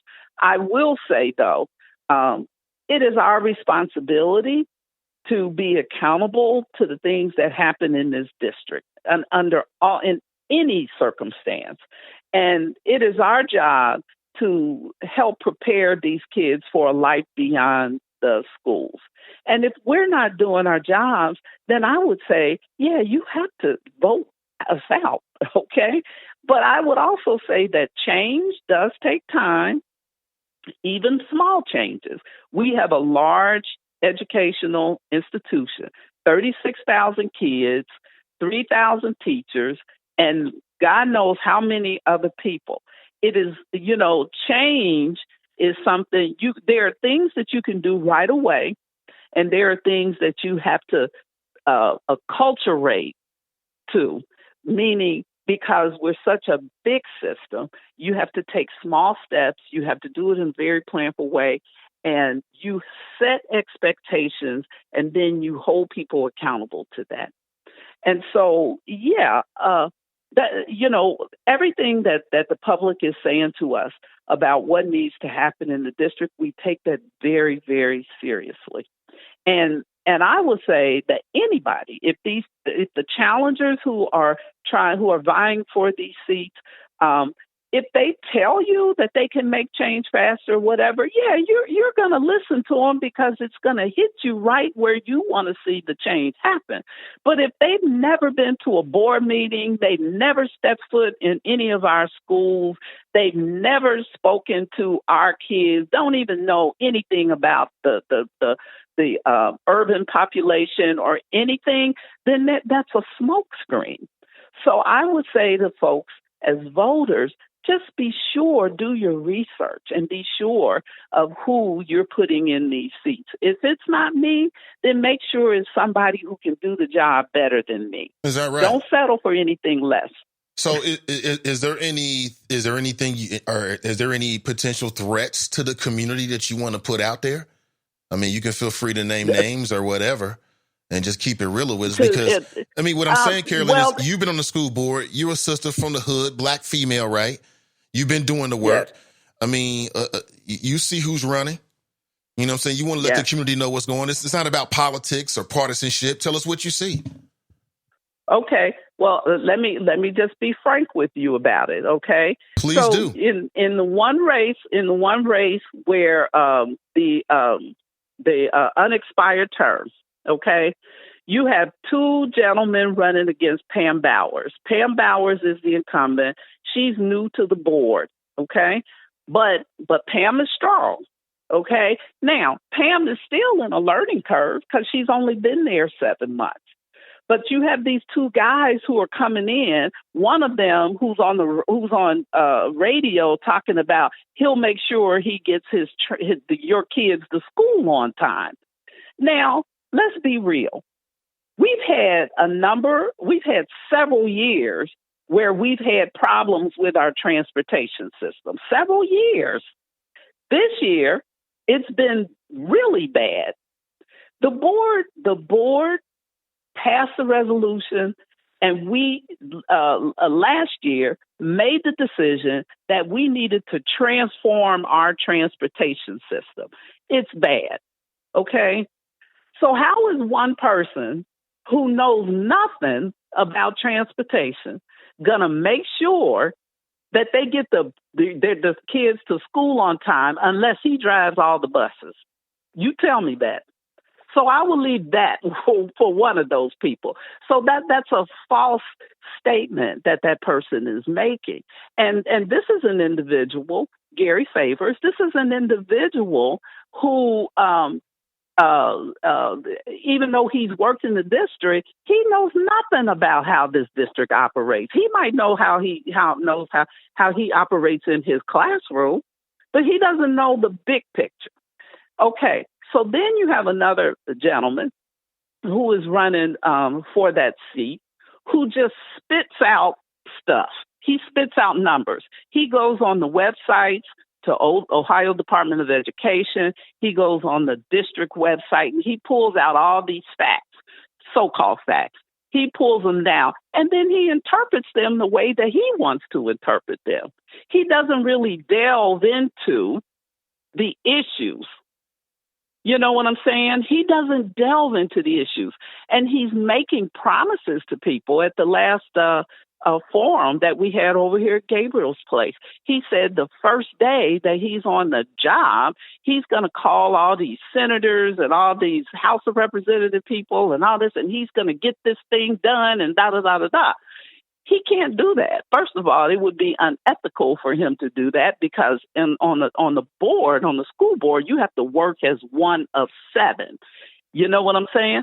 So again, spewing incorrect information, interpreting things in a way that draws attention, and he's very confrontational. Extremely confrontational.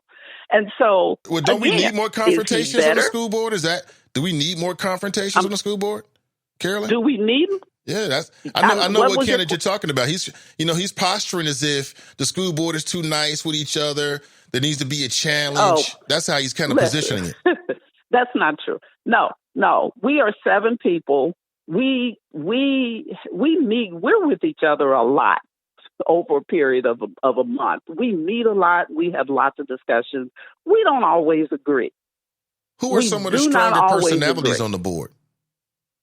Who's what? So who are some of the stronger personalities on the board? Because not everybody has a strong personality. Some people are laid back. They're not really, really vocal. Well, okay, I'm going to tell you something. I'm probably the most laid back on the board. But I express my opinion. I'm outspoken. I'm very direct. I get my voice heard. Everybody has a different style and a different personality. The one thing that makes this board work is that we have a strong blend of that. It's diverse. Different styles and different personalities lead to unified efforts in most of these situations. I'm not saying we're a perfect board. I'm not saying that we don't argue and have disagreements and struggle with things. I'm not saying that. But I'm saying in the end, everybody has a vote. And people, if they don't agree, they can choose not to vote for something. It's about that. But what we don't do to each other is violate a person's professionalism and their personal character. That is unethical, in my opinion. And I think that this one particular challenger would do that on this board. Now, maybe he thinks that that's so-called shaking the board up. Maybe that's what he thinks. The board doesn't need to be shaken up. The board needs to be held accountable. And the board needs to recognize that we are accountable to the public and to do whatever is necessary to move this district forward. We have to be able to align with our community. We have to be able to align with the leadership. We have to be able to work together. We can't afford to be confrontational. So that's what I would say to that. That's what I would say to that. How would you assess the candidates or the challengers in your particular race? You talked about with Pam Bowers, but what about the people that's challenging you? Because I certainly asked them about you guys, about the incumbents. Well, I can tell you. Yeah, I can tell you. I know all 3 of the candidates: Heather Couch, Ben Lindy, and Marlena Brookfield. I have a great deal of respect for all of them, to be honest. I think in this race, any one of those 6 people can take one of those seats. That's where we are now, that any one of those people can take a seat. And I think that those 3 people, I've not found them to be confrontational.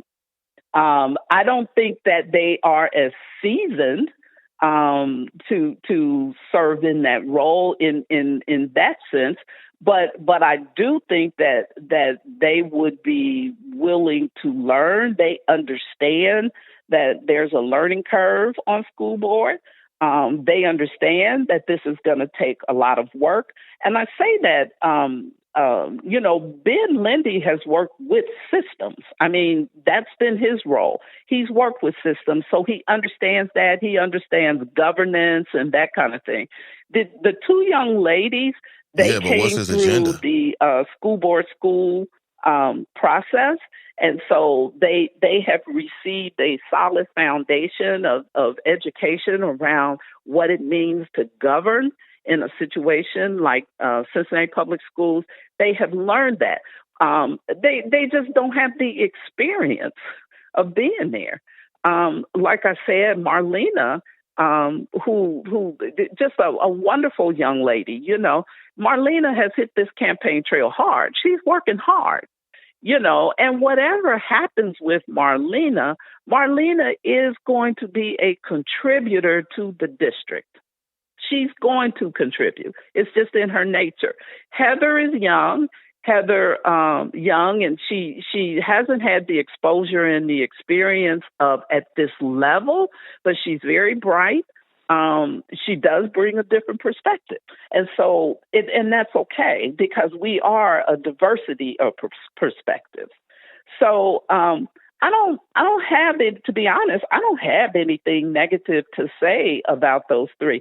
This is a tight race, but ultimately, what I think is important is continuity and stability. That's important, especially now that we have this 3-year plan and that we've been moving the needle forward and we still have lots of work to do. So I think it's important in this race that we maintain continuity, we maintain stability. That's where I am. Speaking with Carolyn Jones, let me go back to, let me see here.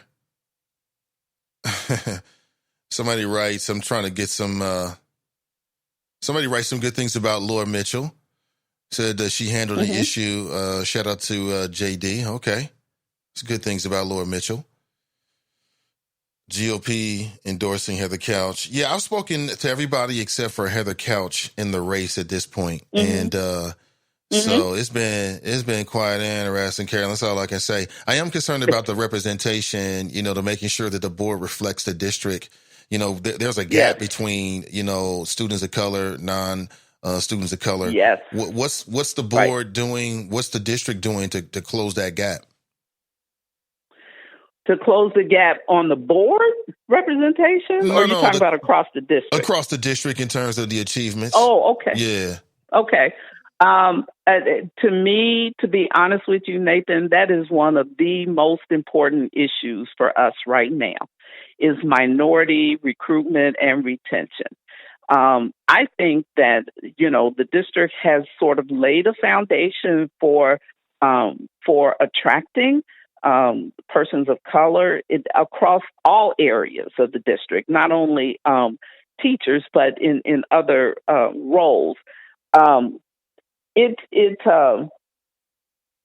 factors in the sense that we do want folks who are working with our kids to look like our kids. However, I will say to you and to the public, our kids, what our young people want is people who know how to relate to them. Whether they're a person of color or not, if you are able to connect with our kids to make learning successful for them, then you've done your due diligence. However, I do think that it's important for persons of color to be involved with that because I think they bring sort of inherent understanding about the population. I am that kid. To be honest, I am that kid. My life circumstances was similar to a lot of these kids. Now, I'm older, okay, and I've had many experiences and things that have helped me through my lifetime.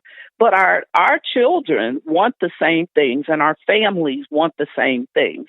So I believe that having folks working in our district who look like our kids can only enhance, what we're trying to do here and to enhance and strengthen their ability to learn. But again, it's about connecting. It's about building relationships. It's about building rapport. It's about understanding their circumstances, not making excuses for their circumstances, but at least understanding their circumstances. So the district has, again, I want to mention the talent development department and our HR component are really working together to try to work to recruit persons of color. I think key to that is that we as the district have to make the job much more attractive for people to come. And in doing that, we have to look at providing incentives. We have to look at our salaries. which we're doing, by the way, across the board. We want to make sure that our staff that we're paying folks at a good rate, and so that's important for people who are coming into the district who have families and need to take care of their own families. Also, Laura Mitchell has been very, very diligent about building networks and building collaboratives where we can have direct pipelines to certain components of our community, like employers, college access, making these things happen, universities. So these are the things that we have to do. It's not going to happen overnight, but it can happen over time. So these are very important things to us. Question from the audience. Do you believe that the activities beyond classrooms, ABC, is working? And how is the district measuring them? Okay. Now, you're asking me about specific implementation kinds of things. I believe that activities beyond the classroom is working. First of all, I think it's a strong program. When I look at where we were back even before I started on the board, I think there were some issues. There were some equity issues. There were staffing issues. There were all kinds of challenges. I think over time that program has been built and is really doing a great service for our district and for our students. There's always room for improvement. We don't have anything that's perfect. And I would say activities beyond the classroom is not perfect. But I think we've made some strides in addressing basically programmatic kinds of things.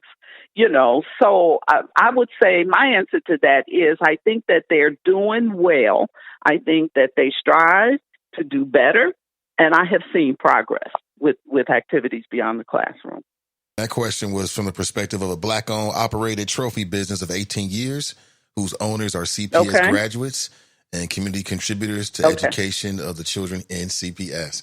I wanted to make sure I got that all in. Well, Carolyn, listen, thank you for your time this morning. I really appreciate it. Is there anything you want to leave? I mean, the election, tomorrow is the last day to vote, or is election day. And any last words you want to leave with the audience? Well, sure. First of all, Nathan, thank you for allowing me the opportunity to speak to the audience. I really appreciate that. And I hope that I've been able to give some insight into how things happen at the district and into myself. I am a candidate for reelection. I really would appreciate folks at least considering reelecting me, as well as my colleagues, Pam Bowers, Eve Bolton, and Ozzie Davis, write-in Ozzie Davis. I really think we're moving the needle forward, and I respect people's opinions about some of the challenges that are going on with the district. So give us an opportunity to continue to work hard on behalf of you and with your children. And so I would say get out to vote. I will be, as a matter of fact, after this call, I will be preparing to go to the polls where I will post, and anybody can walk up and talk to me about what's going on at the district, and I will also be voting today. So hopefully people will get out and vote. So I thank you so much. Thank you for your time, Carolyn. All righty. Bye-bye. Take it easy. That's Carolyn Jones, current Cincinnati School Board president. What did you think of her interview? What do you think of her? You may have already voted. That's fair. That is fair. I think that next year I'll probably do these interviews earlier. Yeah, definitely will. If you'd like to share your thoughts, hold that, because I'm about to go into a break. When I come back, I'm going to be speaking with Arica Underwood, who's running for municipal court judge here in Cincinnati. All right, so as you're processing Carolyn Jones, you might know Carolyn Jones. Like I said, I ran to her at the grocery store. I'm like, we neighbors. What up, neighbor? I got tomatoes in my hand. Organic tomatoes, that is. Man, listen, we got to talk about some black media moves, some things that are happening in the month of November, some things that have already happened. I also want to give you a sense of things that happened over the weekend. We're going to go longer today. All right. There's a new podcast I want you to check out. Matter of fact, there's already a post. It's called The Dope Chick Collective. Get ready. Get ready. You're not ready. But for now, we'll take a break and come right back. I'm Nathan Ivey, live, local, and vocal. Powered by Sin Digital Media. We'll be right back.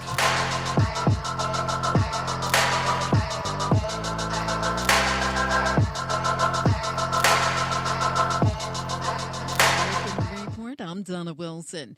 Arica is a global networking company based in Silicon Valley. CEO Matt Carter. We really provide cloud-based networking services for businesses around the globe. As an African-American CEO, Carter is a strong believer of diversity in the workplace. A diverse group of people whom we can bring to a problem or to an opportunity allow us to bring the most creative solutions to that problem or opportunity. So that's why diversity is important. But like most Silicon Valley firms, Arica has less than 2% of Black employees. But Carter is trying to change that. So we have relationships with historically Black colleges. We are connected to the Executive Leadership Council. So we're looking at all of these areas to help us to identify and recruit talented people. That's your Bloomberg Urban Report. I'm Donna Wilson. This is retired Judge Fanon Rucker. I served District 1 for 12 years, retiring from the bench this September. And when it comes to replacing me on the court, to me, there's one clear choice: Janaea Trotter Bratton. Janaea was born and raised in Cincinnati, started her legal career in the municipal court, and has worked for years as a civil rights lawyer. She's a leader in our community, recognized by the NAACP and by the YWCA as a rising star. As a judge, I know Janaea will make our justice system work for everyone, and she will do it with compassion and fairness. So whether you live in Avondale or Evanston, Walnut Hills, the West End, or Mount Auburn, the people of District 1 need Janaea Trotter Bratton on the bench. She is the only Democrat in this race, and she has my full support. So on November 5th, vote Janaea Trotter Bratton for judge. Thank you, Judge Rucker. It is an honor to have your endorsement. I ask you to elect me, Janaea Trotter Bratton, as the first Black woman to be elected to this judicial seat. Paid for by the committee to elect Janaea Trotter Bratton judge. Hello, this is Ron Dumas. Now is the time to vote for the only candidate that's never prosecuted hundreds of our people, who has never testified in a judge's trial, and sadly, that judge was found guilty of that very offense. Our people died for your right to vote. Please do not let anyone or anything take away your freedom of choice. There is freedom and power in your vote. I still remember the image of Miss Jane Pittman. Please don't let anyone assume that they have your vote just because they hand you a paper or a ticket. We are smart people. Now is the time to vote for Judge Elisa Murphy, who is fair, just, and the most experienced, who has been on the bench a total of 16 and a half years, who has fought on the front lines with Judge Leslie Isaiah Gaines, who has over 25 years of experience as a defense attorney, who is from Evanston, and her family owned the Old Southern Restaurant in the West End. I am honored to follow Judge Leslie Isaiah Gaines, Judge John Berlew, and Judge John Skip West, who all came from this balanced, nonpartisan district. Please vote for your homegrown judge, Judge Elisa Murphy. Paid for by Murphy for Judge. This is State Senator Cecil Thomas here, urging you to write in Ozzie Davis when you vote November 5th, and vote for Eve Bolton and Carolyn Jones. And also on your ballot, vote Pam Bowers for Cincinnati School Board. They've been working hard together on our school board to improve our schools. Our kids deserve their consistent, strong leadership. Remember to vote November 5th. Write in Ozzie Davis and vote for Eve Bolton, Carolyn Jones, and vote for Pam Bowers for Cincinnati School Board. This is Pamela Bowers, and I approve this message. Paid for by Bowers for the Board. This is Bishop Bobby Hilton. I support Janaea Trotter Bratton for District 1 Judge. We must hold candidates to the highest moral standards. Janaea shows integrity and is a Democrat that works hard for all those in our community. Janaea did not and would not sell out her values just to get a seat. Her opponent cut a deal with Republicans to become a magistrate and has continued to be Republican even under the Trump administration, something she fails to mention. But Janaea's opponent never forgets to mention her ties to a soul food restaurant ran decades ago, as if fried chicken will fool us into thinking she will fight for a fair judicial system. It's the same Republican playbook, assuming blacks are dumb enough to ignore facts and be swayed by down-home talk. Let's tell Miss Soul Food there's not enough fish plates in the world to make up for a lack of integrity and experience. Don't be fooled. A vote for the Republican is a vote for Trump's racist agenda. A vote for Janaea is a vote for justice. Paid for by the Hamilton County Democratic Party.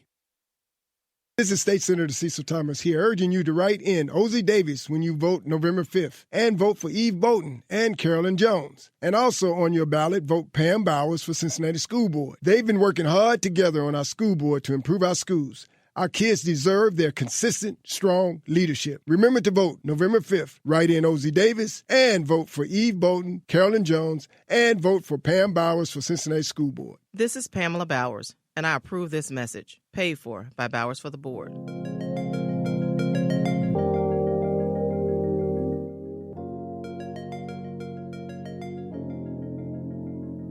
I know. We are back. This is live. Good morning, everybody. The show is extended a bit. It's the day before the election, and I figured we can just chop it up. We in charge, so we can do whatever we want to do. So I'm awaiting a phone call from Arica.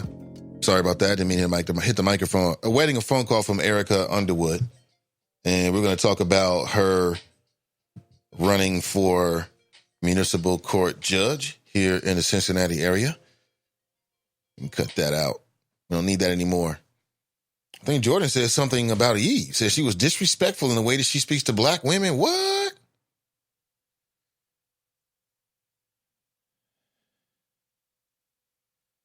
What? Said that Steve Migley was disrespectful. I mean, can you be surprised out of that?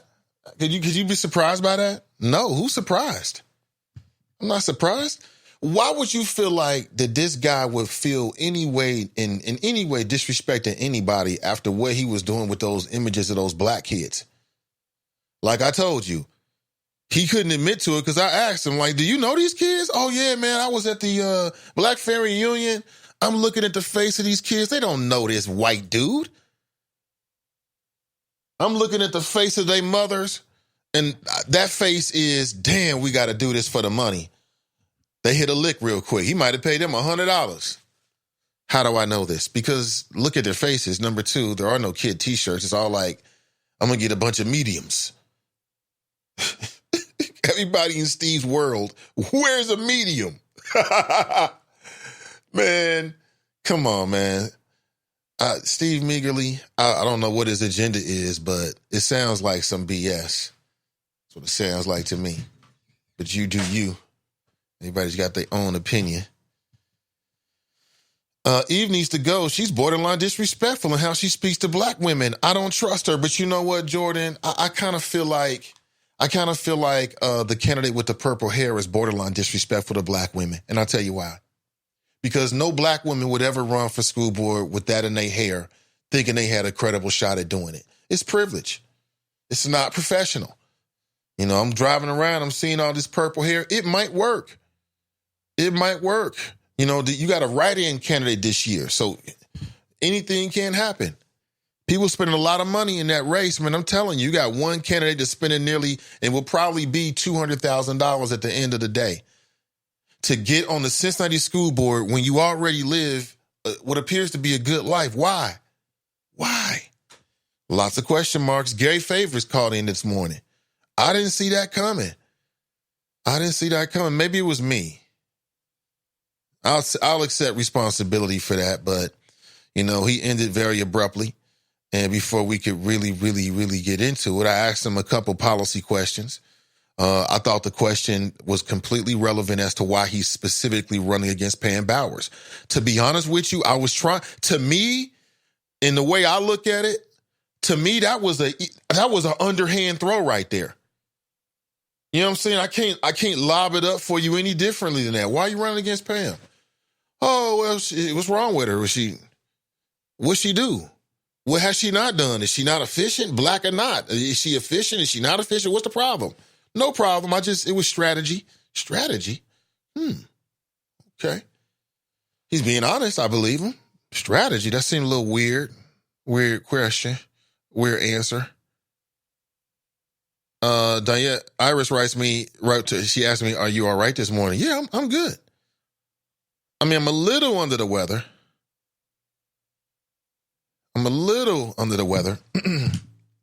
My voice is a little bit tickly. I can kind of feel it, so you probably can hear it.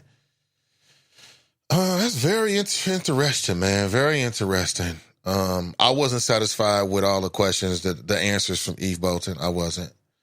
I love new, fresh faces and all that kind of stuff, but y'all don't see it that way. The purple hair is disrespectful. I don't care what nobody says.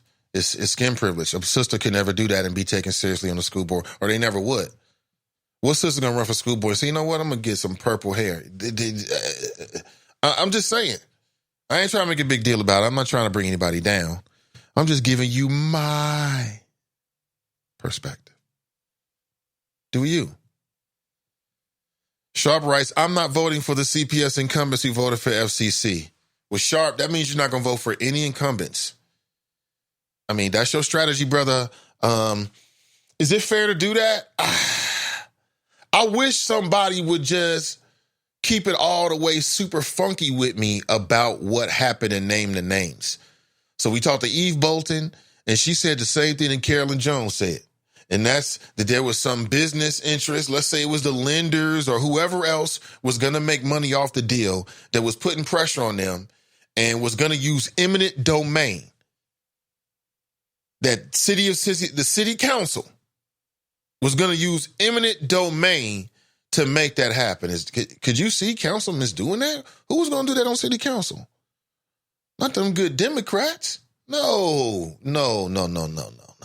I can't see that happening. What do you think? It's very interesting.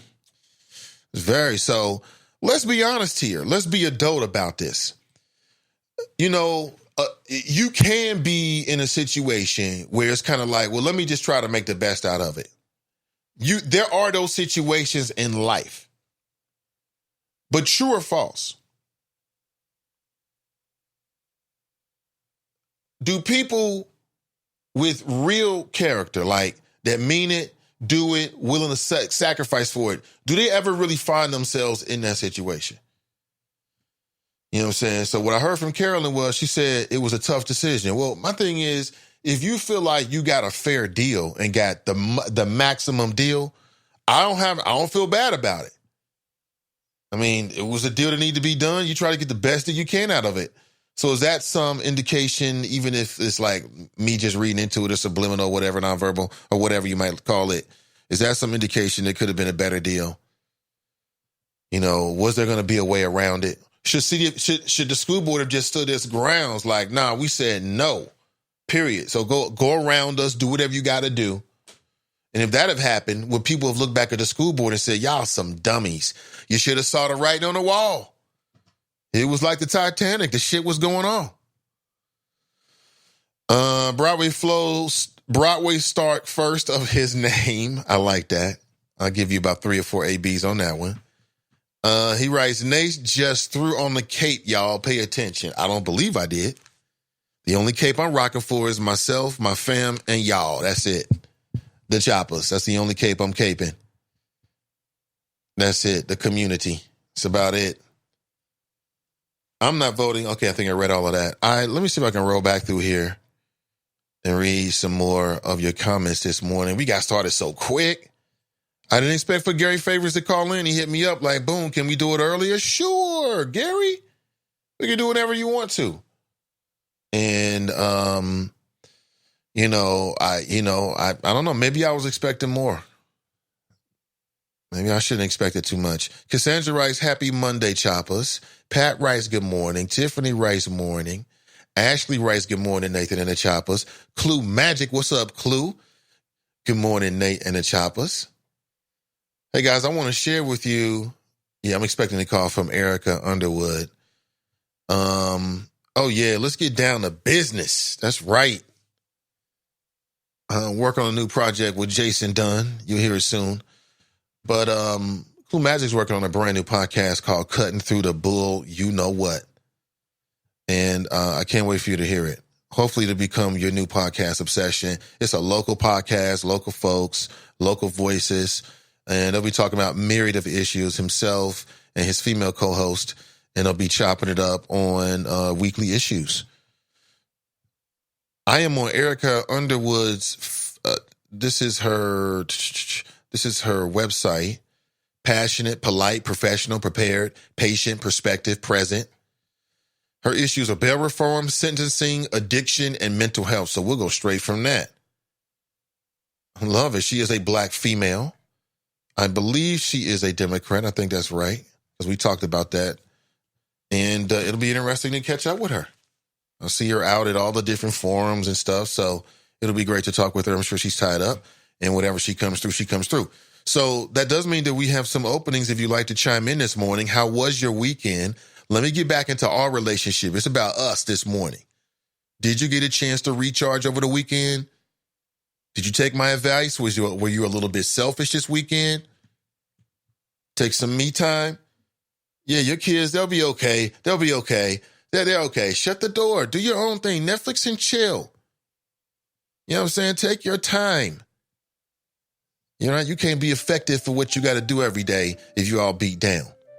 You know the Nathan Ivey motto, take care of yourself. I mean physically, emotionally, right? Psychologically, take care of yourself. Good morning. It is a beautiful Monday and the race begins. Really, the race never started. It never stopped, should I say. Weekend, what's a weekend for hustlers? Nothing. It's just another day. Everybody else is off, but you never are off, right? I know the feeling. Keep it up. Maintain. Maintain. You can't maintain. Don't let the world get you down. Don't let other people judge for you what success is. Good morning to the choppers. Renee writes, good morning. Hey, good morning to you, Renee. Mrs. Love Being Black writes, good morning, fellow beautiful choppers. Thank you, Pat.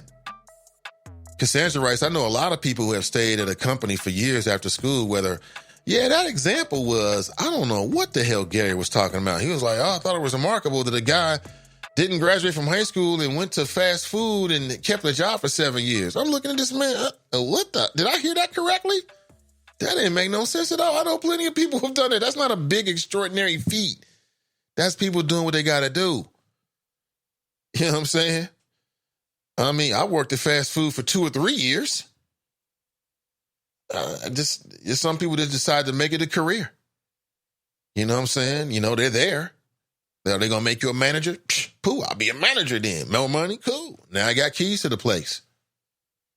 You know what I'm saying? Every once in a while, making exclusive burgers or whatever they sell. Comes with perks. You know what I'm saying? But it is what it is. Mike writes, rise and shine, young stars. I'm not sure when the conversation took a turn. It totally me. I'm sure. It just took a turn there. He was like, you know what? I got 2 more minutes, Negro, and I'm out of here. Wasting my time with you. I wanted to get to the part, he's a veteran, which I know is a very serious part of his platform. And I wanted to get to, how that will manifest itself on the school board, him being a veteran. Didn't get to that. I wanted to get some more issue. We didn't get a chance to get to that. So we'll have to glean what we can from that. Please like and share that so everybody can hear that conversation between myself and Gary Favors. But for now, let's go back to the phones. Good morning. Welcome to the show. Good morning. Hey, is this Arica Underwood? It is Arica Underwood. How are you today? I'm doing great. Thank you for making some time. I know I pushed it back. I know you're a very busy woman. I appreciate it. Thank you very much for having me. I really appreciate it. Yeah, and we're finally back connected again. It's been a while since we talked on the air. Absolutely. I think this time last year. This time last year. That's right. So tell people what race are you running in? What position are you running for? I am running for a seat on the Hamilton County Municipal Court. It is municipal court judges. There are 14 municipal court judges. They serve all of Hamilton County, but it's unique because of the way that they're elected. They're only elected by certain neighborhoods. So each judge is in what we call a district. And what district are you running for? I am running in District 6, which includes Coleraine Township, Green Township, parts of Springfield Township, and Cheviot. And I definitely have listeners in most of those areas. I can confirm. Well, okay. So Arica, tell us about yourself. Tell us, are you from the Cincinnati area? Did you grow up in the area? Tell us what led you to law and why you're running for this particular race. I'm sorry, this particular position. I was born and raised in Cincinnati. I went to Washington Park Elementary School, Walnut Hills High School. I attended Tuskegee University, and then I came home and attended the University of Cincinnati College of Law. I've been an attorney for over 23 years. I've always known that I wanted to be an attorney. That was, what I always wanted to do. And for the last 12 years, I've been working for the Hamilton County Public Defender's Office. So I've been representing people in municipal court and common pleas court, on a daily basis.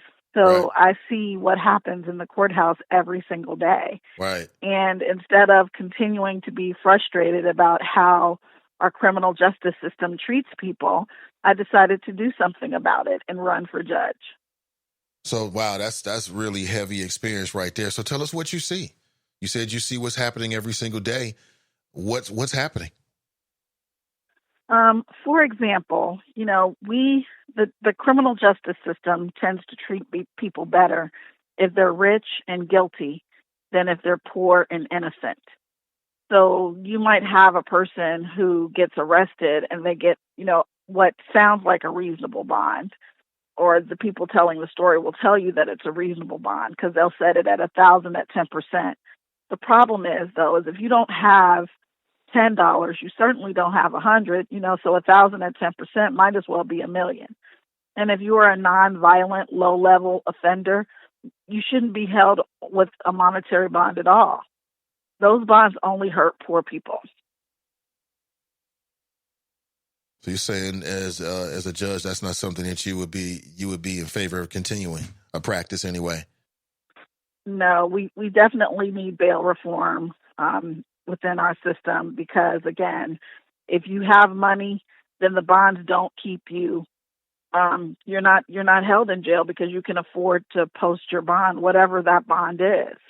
And I know there are people being held every day on bonds as low as 1,000 at 10%. I've seen a bond set at $50 at 10%, just because if the judge knows that the person doesn't have any money, setting any kind of bond keeps them there. And we shouldn't hold people in jail because they don't have money. That shouldn't be the reason you're sitting in jail. People should only be held there because they're a danger to our community. Absolutely. Absolutely.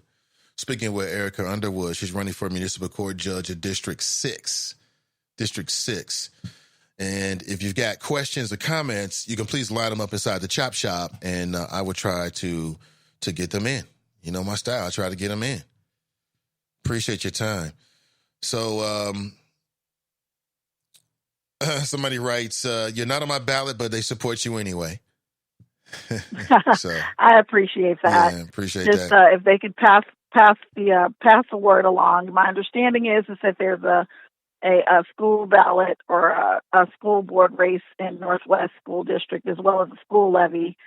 So, that's my district. So I imagine there's going to be a lot of people out voting tomorrow. Right. So if you could just pass the word along to people that who live in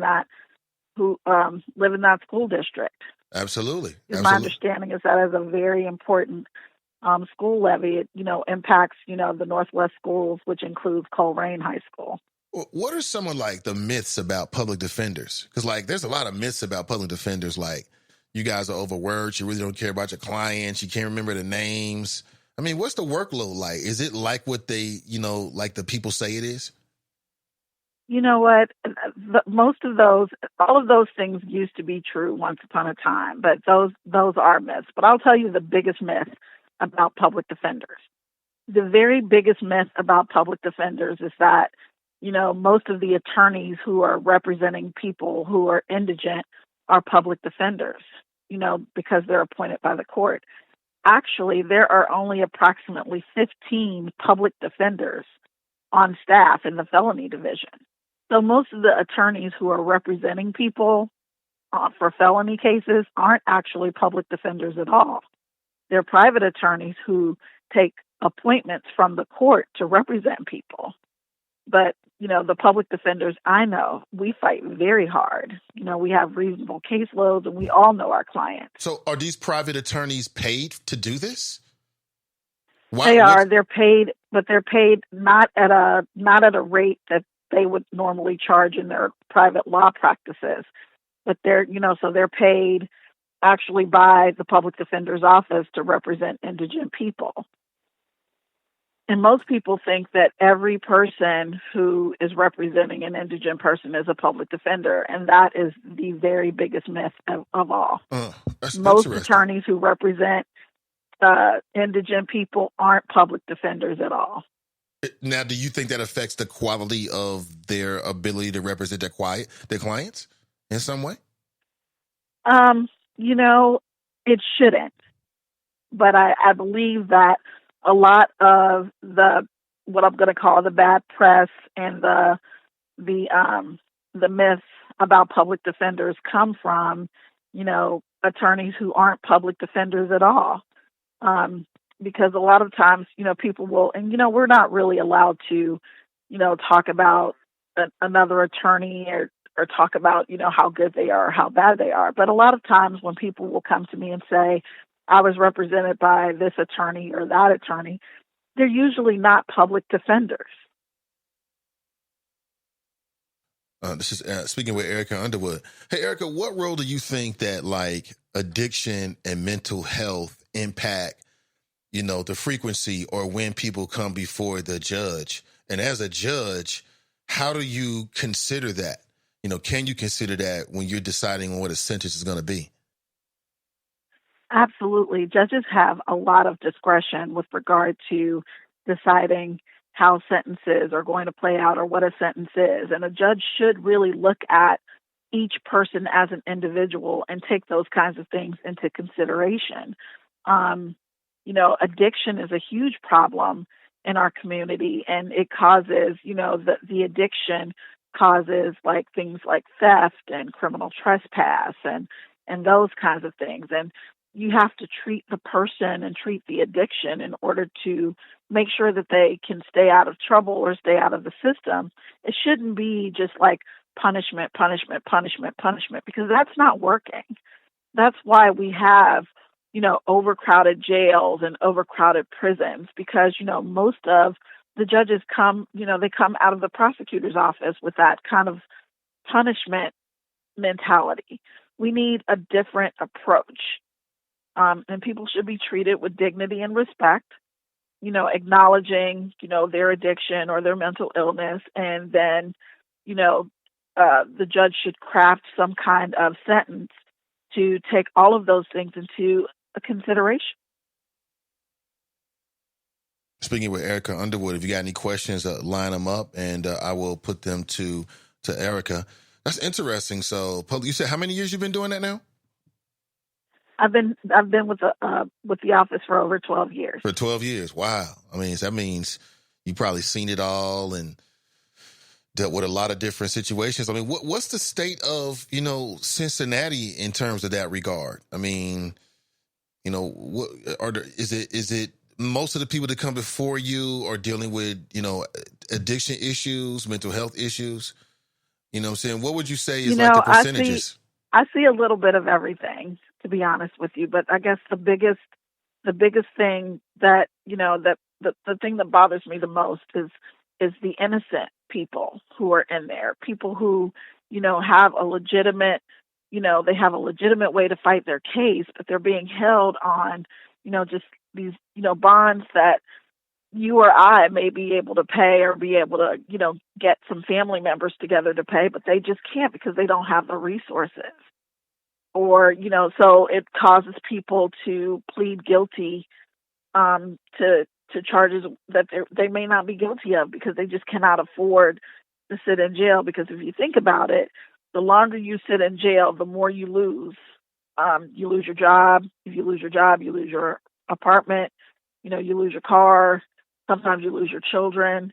And, it just really causes more problems than it solves, especially in municipal court cases, because municipal court cases, those are not cases where somebody's going away to prison. those are cases usually where people are going to be released. And if that person has lost everything as a result of being arrested on a misdemeanor, it just causes more problems in our community. Absolutely. Speaking with Arica Underwood. So, Arica, I mean, do you believe that the system is, systematically, inherently treats not just people who don't have money, but also people who have a certain skin color, non-white people differently, because of implicit bias? And as a judge, I mean, even as a black female, we all have our bias, but how do you balance that? I think that absolutely happens. Certainly people of color are treated worse than people who, other people in our criminal justice system. And again, there's no statistics that I can show you because there's no good, there's nothing that collects that information for us yet. We're hoping to be able to change that with, after this election. But I'm there every day. So when you're in a place every day, you see it happening.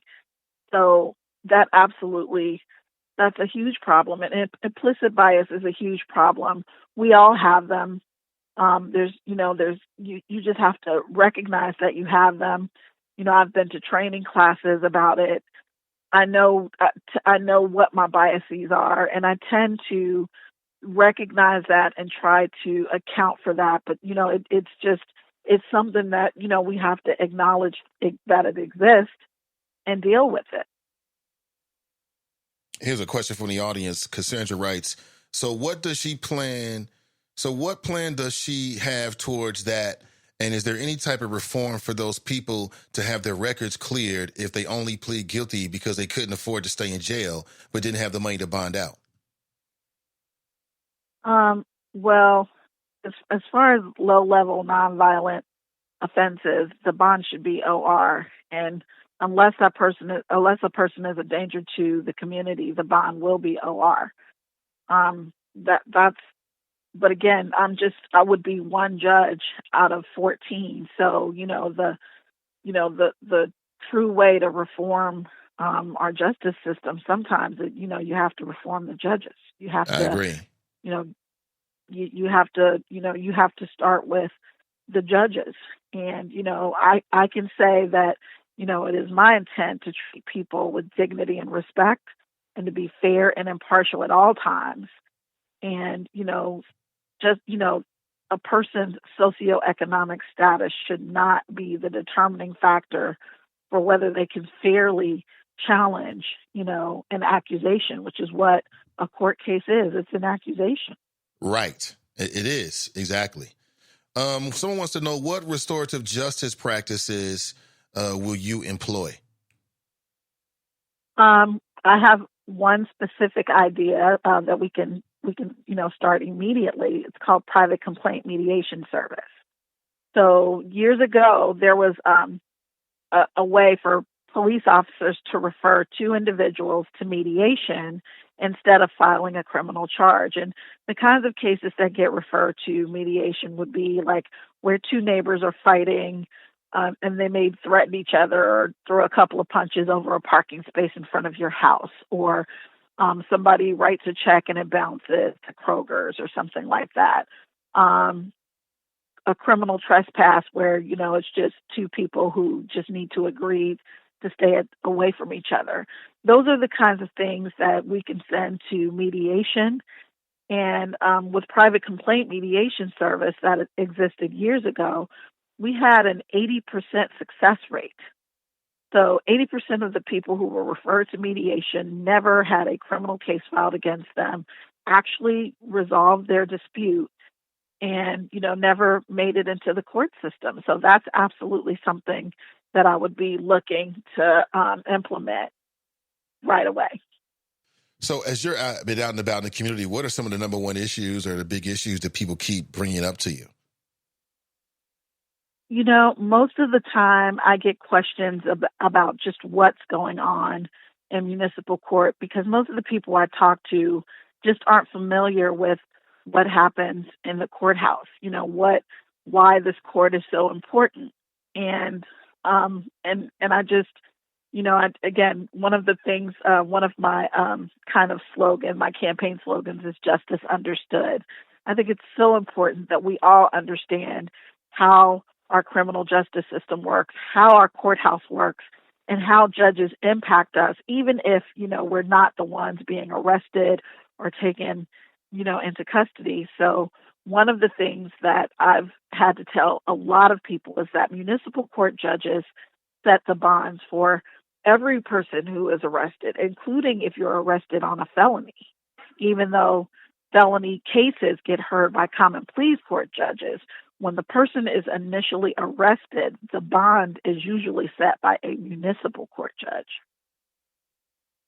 Are there any decisions that all of the judges get together, or are there occasions in which the judges will get together and vote upon different, practices, procedures that they'll all agree to adhere to? And if so, what are some of the types of things that, as a group, they make decisions about? Yes, absolutely. So there are 14 municipal court judges.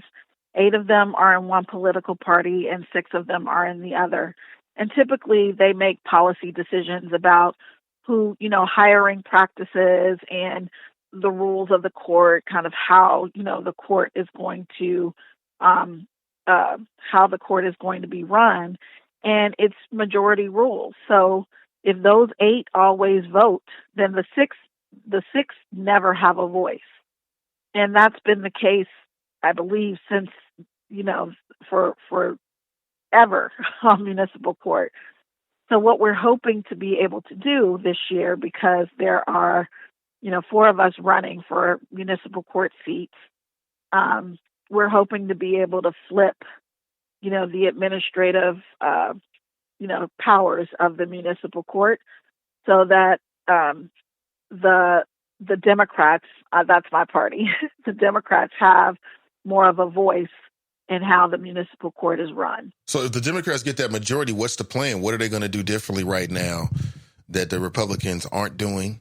Or maybe they want to stop something the Republicans are doing now?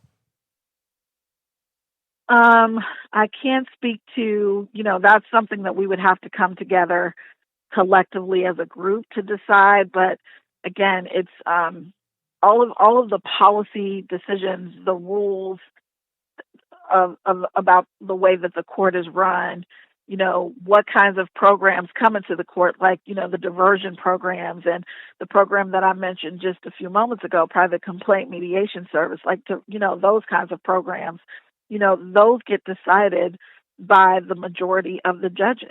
What the standard bond schedule will be, those kinds of things get decided by the majority of the judges. And if we have a majority of the judges, I believe that, those kinds of decisions would be a little, they would certainly be different from what we're seeing now. Sister V wants to know, what are some differences between you and your opponent? Well, I am a public defender and he is a prosecutor. And what I will say is that it's all about perspective. So when I look at a situation, I am trying to figure out what can I do to help this person figure things out so that they never come back into the system again. And maybe a prosecutor, and I can't speak for him, but maybe a prosecutor looks at things like punishment. But I don't look at things that way. We are all, formed by our point of view or our perspective. And what I will tell you is that most judges come from the prosecutor's office. And we need different judges with different perspectives if we want to change the way that things are done. Well, Arica, thank you so much for your time this morning. I really appreciate you. Good luck. Appreciate your time. Do you want to have any last words so with the voting audience? Me. Oh, for sure. Any last words with the voting audience? Yes, just remember, justice understood, vote Arica Underwood. Thank you for your time, Arica. Take it easy. Thank you, Nathan. Talk to you soon. For sure. That's Arica Underwood, everybody. What do you think? Man, it is interesting. Whoo, I love talking to people, though. I love talking to people. I do. I genuinely do. Man, where should we go from here? I'm sorry, I just saw that. It just came up on my screen, Iris. I missed that. Excellent question. What would you like to talk about? Don't you have homecoming weekend coming up? You got the election tomorrow, homecoming weekend coming up. It's going to be a lot of interesting things happening in November. Just keep your eyes open around the city, around the county, and, of course, around the country. Speaking of black media moves, I think I told you about D.L. Hughley. He's made a nice name for himself. People listen to his radio show. It's here locally. They also view him online. He has a television show in the evening, kind of breaking down issues. And I don't know. I mean, I didn't watch it a lot, but when I watched it, I wasn't turned off by it. I liked it. I liked it. They talked about a lot of different things. And I think that parent company is just not invested in those kind of media options, it seems like. That's the same parent company that stopped the Roland Martin show. And as I said earlier, look at the success of the Roland Martin show. Roland Martin show is still relevant, and he's doing his own thing via the internet. What is it, 2 years now? And I think his success underscores the fact that they should have continued to do that, because I think a lot of people really enjoyed it. But, I mean, I like it better now, actually, to be honest with you, because there's very little drop-off to me in terms of the audio and visual quality. It looks pretty much the same. Yeah, see, it looks even better now because Roland is a lot more relaxed, and he's just a hilarious, narcissistic, Napoleonic, totally caught up with himself character. And, it's just funny. His interactions can be very, very interesting. Very interesting. What do you think about the candidates as they came forward today? What do you think? We talked to Carolyn Jones. We talked to Gary Favors. We talked to Arica Underwood. What do you think? Please like and share this with your friends so they can make an informed decision. Do not vote before you listen to the Nathan Ivey Show. It will be a mistake. You're going to F up and then listen to the show after, like, damn, I wish I heard the show before that. Don't do it. Don't do it. She writes, Sister V writes, didn't know most judges came from the prosecutor's office. I agree with Erica. It's a different perspective. Personally, I mean, the prosecutor's office perspective is different. It's about punishing. And that mentality was led to the overpopulation, not alone, but has contributed to the overpopulation and over-incarceration of people, primarily non-white people. But it's just a coincidence, though. It's not a plot. What is this? Racist lady holding a scissor gunned down by police looks justified to me. Oh, yeah, I didn't see this, but I heard about it. Marianne Williamson's put spotlight on reparations. Speaking of which, Beto O'Rourke is out of there. He dropped out. R. Kelly ordered to pay child support with royalties. I mean, that heifer need to sit her ass down, man. I saw the video when she was like, oh, that's my baby daddy right there. She was in the limo or something. This is like post breaking up with R. Kelly, talking about, that's my baby daddy. Sang it, baby daddy. I saw that video. I played the audio for you. Now she want to talk about how she was she was abused and confused. Please. You was R. Kelly's wife. He was providing a good life. It rhymes. The king of pop is tops on Forbes' highest earning dead celebrities list. Black Enterprise. Okay. What is this now? I don't know what the hell that is. Oh yeah, I loved it. The dope chicks. Love it, love it. D-Hill Hughley show ends. This moguldom.com, Tracy posted this. I don't know. That might be fake news. Maybe. Because it has a quote from D.O. Hughley that I can't confirm anywhere else. So it might be a real story, like they did cut the show, but I don't know if D.O. Hughley took a swipe at Urban One. I don't know if that actually happened. These shows, man, they'll take a real story and then kind of think of a sensationalist twist and put it out there, and people will jump on it. Because you can't tell. It's like, oh, that is a real story. It's hard to tell. But again, Urban One they're not invested in those kind of shows. They want to sell you reruns. They want to sell you as cheap as possible. And that's just what it is. Let me see here. I don't know. Look at this. I'm not sure what this is. Okay, thank you, James. Thank you, James. Denise. What's up, Denise? James, appreciate it. James is prolific. Appreciate it.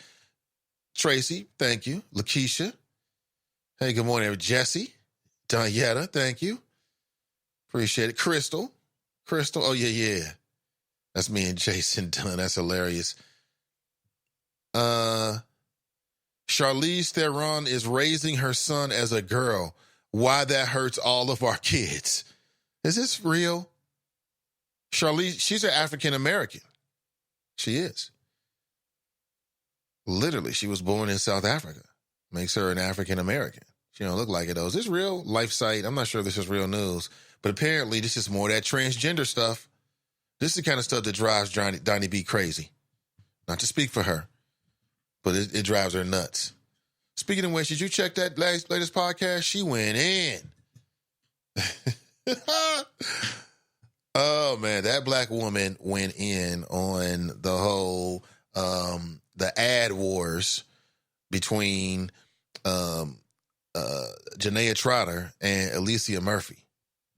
And then Brother Powell called in. That was a hilarious exchange. You got to check it out. And somebody, I'm not going to do that. Let me see here. More than 25,000 went missing from nonprofit that benefits Cincinnati school children. Really? Really? Is that right? For real? They lost some money? Interesting. Not surprised. If people delved a little bit deeper into that whole thing with the nonprofits, I think they'll see that somebody's profiting. A lot of nonprofit money. What is this? Also, Alicia Reese is running for Hamilton County Commissioner. I think it's official now. And if I understand it, Kelly Prather is running for Hamilton County Commissioner as well. What? Shout out to Kelly Prather.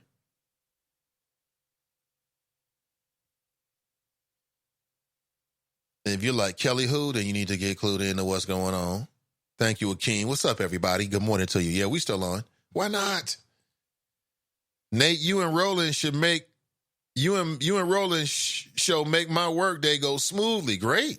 That's what I'm here for. Get you through the day. Yeah, shout out to Roland, man. I got nothing but respect for what he's doing. Roland is a pioneer. I don't agree with every viewpoint. Tariq Nasheed is hilarious.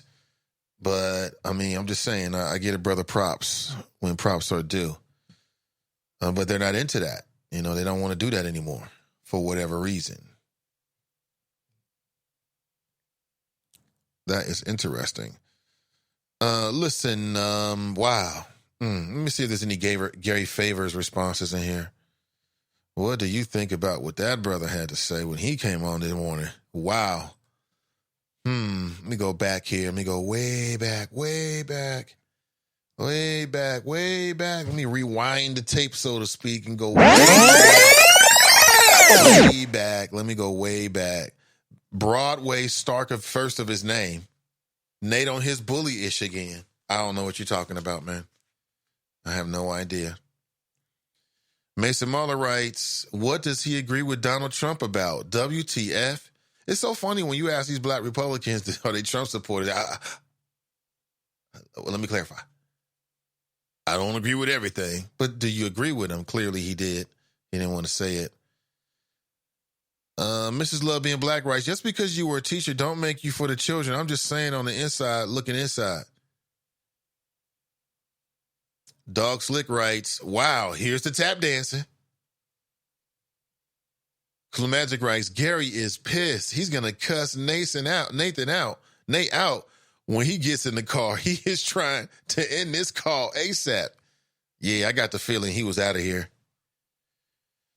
Yeah, I got the feeling he was out of here from the jump. I don't know. Maybe Gary had listened to the show and heard some of my comments. Maybe somebody told him about the show, so he came in with a certain attitude. I don't know. I will say he had short time this morning, so I wanted to get straight to it. You know, like we can cut straight to the fat and get to my questions. And I appreciate him for his time. And people can judge for themselves, but he was like, what difference does that make? I'm voting Republican. I mean, well, if you listen, you can't accept an endorsement. And then when people say, well, why are you Republican? Say, well, how does that matter? Then why did you accept the endorsement? It must mean something. And how was that come to play if you get on the school board?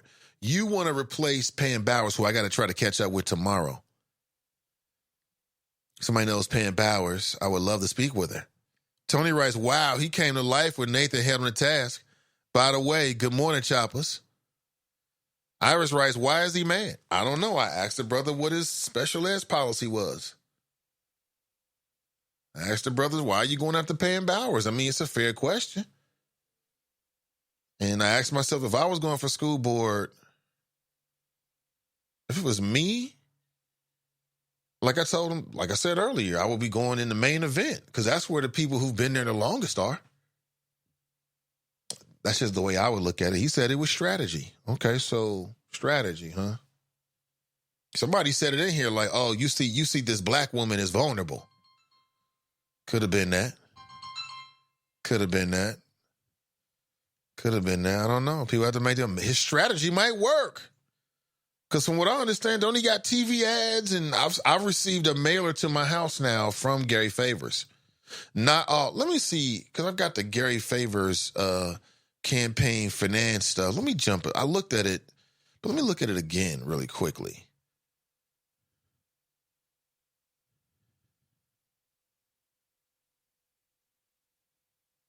Do I want to go to Atlanta? Yeah, I want to go to Atlanta. Let's go. Oh, okay, got that. Hold on, what am I looking for here? Okay, I know what I'm looking for. Hold on 1 second here. I want to look at, because I looked at the Gary favorite ones and I didn't,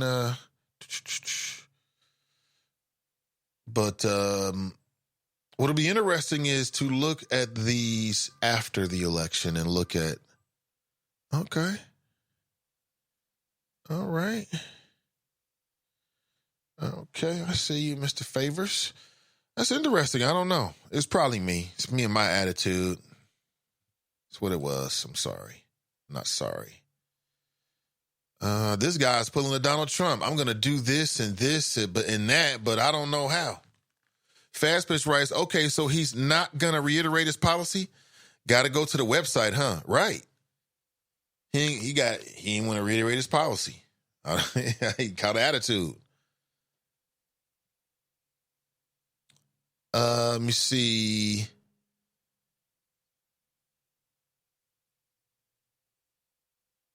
Let me see. Brenda writes, vote no for Mr. Favors. MG's in the house. She writes, good morning, great people. Good to see you. Mike Jones writes, Nate is wild. No, Gary was wild this morning. He was wild this morning. He didn't really want to talk. He was like, yeah, I'll do your little show, bro. Come on here and your punk ass show. Asking me these punk ass questions. Your gotcha radio. I'm waiting for that one. That's going to be funny. Man. Broadway writes, and this was 3 hours ago, greetings all. Broadway star, first of his name, Lord of the Chop Shop. How the hell are you the Lord of the Chop Shop? See, this is how Negroes, you get Negroes a little bit of an inch, you're going to take them out. I'm the Lord of the Chop Shop. The Lord of the Chop Shop. Runs with Wolves, debunker of... Runs with Wolves, that's funny. Debunker of nonsense. Liberator of minds. Good steward of the children. You can keep all of that except for Lord of the Chop Shop. Let me see. Mike Davis writes, rise and shine. It's serious. It's serious. It's serious. Mike Davis writes, rise and shine, young stars. Cassandra writes, I know a lot of people who have stayed at a company for years after school, whether they graduated or not. I agree with Nate. That's not overly remarkable. Yeah, it shows he has work ethic, but that's not new, right? That was a very interesting question. I mean, that was a very interesting statement that Gary made about that. Like, why was he making that point? He was talking about, oh, it's like this example here. It sounded like some googly got politic dumb shit. That's what it sounded like. See, what is it, 11:30? I can definitely curse. The kids should be eating lunch by now. Shit. Man, after 3 hours, I got to curse just to keep your attention or something. But that was some dumb shit Gary said. You know, sometimes these politicians have these pre-rehearsed little stories they want to tell. I'll give you a telltale sign. I'm very, very, very, very, very, very, very, you know, I saw Beto O'Rourke did this once at the forum.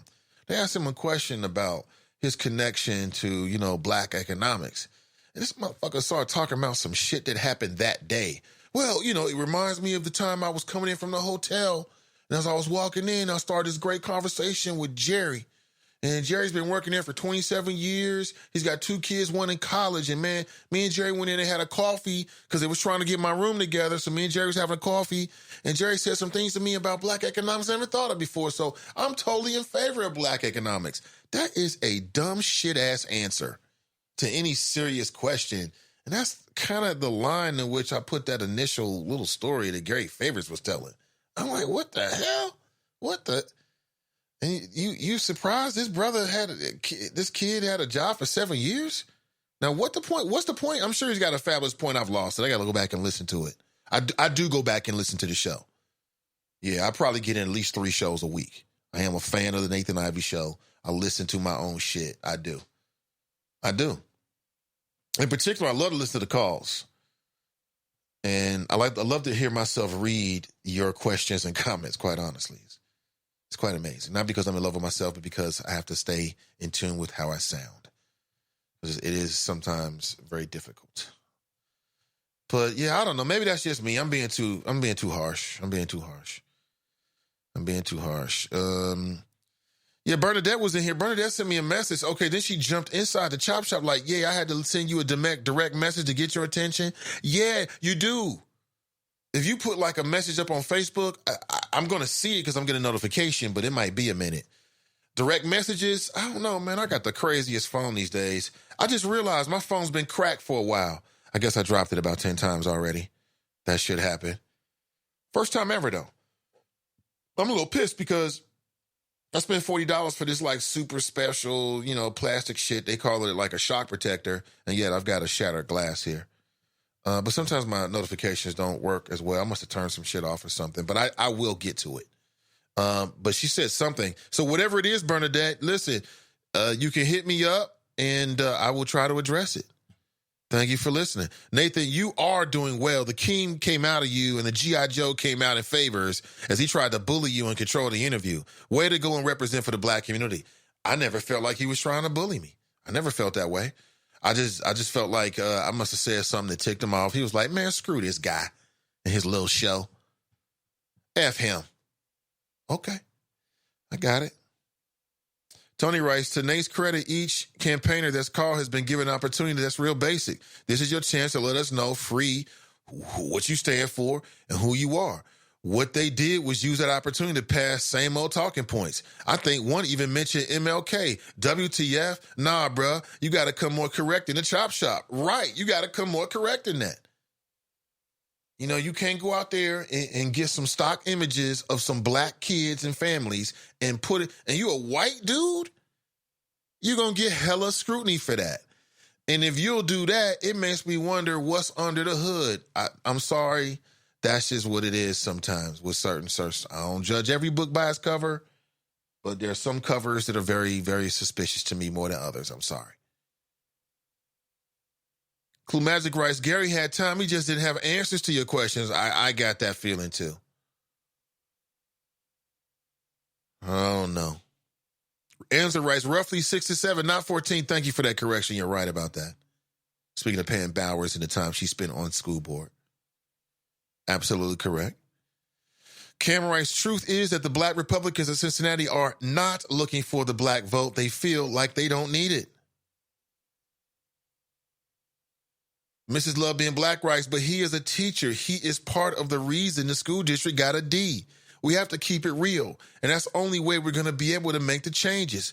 Teachers need more training. We need to learn more styles, more learning styles, because they are teaching African children in a European style and setting, right? At my school, my daughter just got finished learning about, get this is 2019. My daughter goes to Walnut Hills, right? And they're teaching her in history about the French Revolution. Why? Why? Why? Now, do you want to mention it? Yeah, but why are you teaching a black kid that? Why? And she's disconnected from it. Like she's got a struggle because culturally she's learning about some she really don't care about.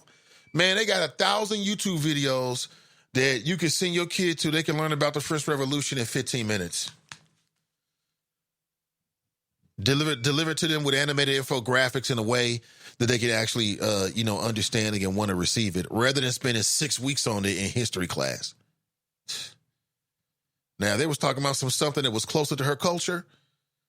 Man, she be all over it, enthusiastically into it, rather than reluctantly trying to cram it into her head so she can regurgitate it onto a piece of paper or into some kind of standardized test.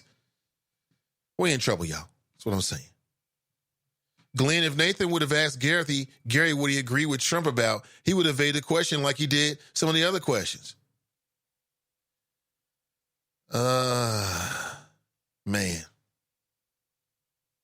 Tanika writes, he's gone already? Yeah, he was in and out. He was in and out. That was hilarious, man. All right, so thank you for being here, everybody. I really appreciate it. Follow the money on Lindy and Favors TV commercials. Then you'll know why Favors came across a little arrogant.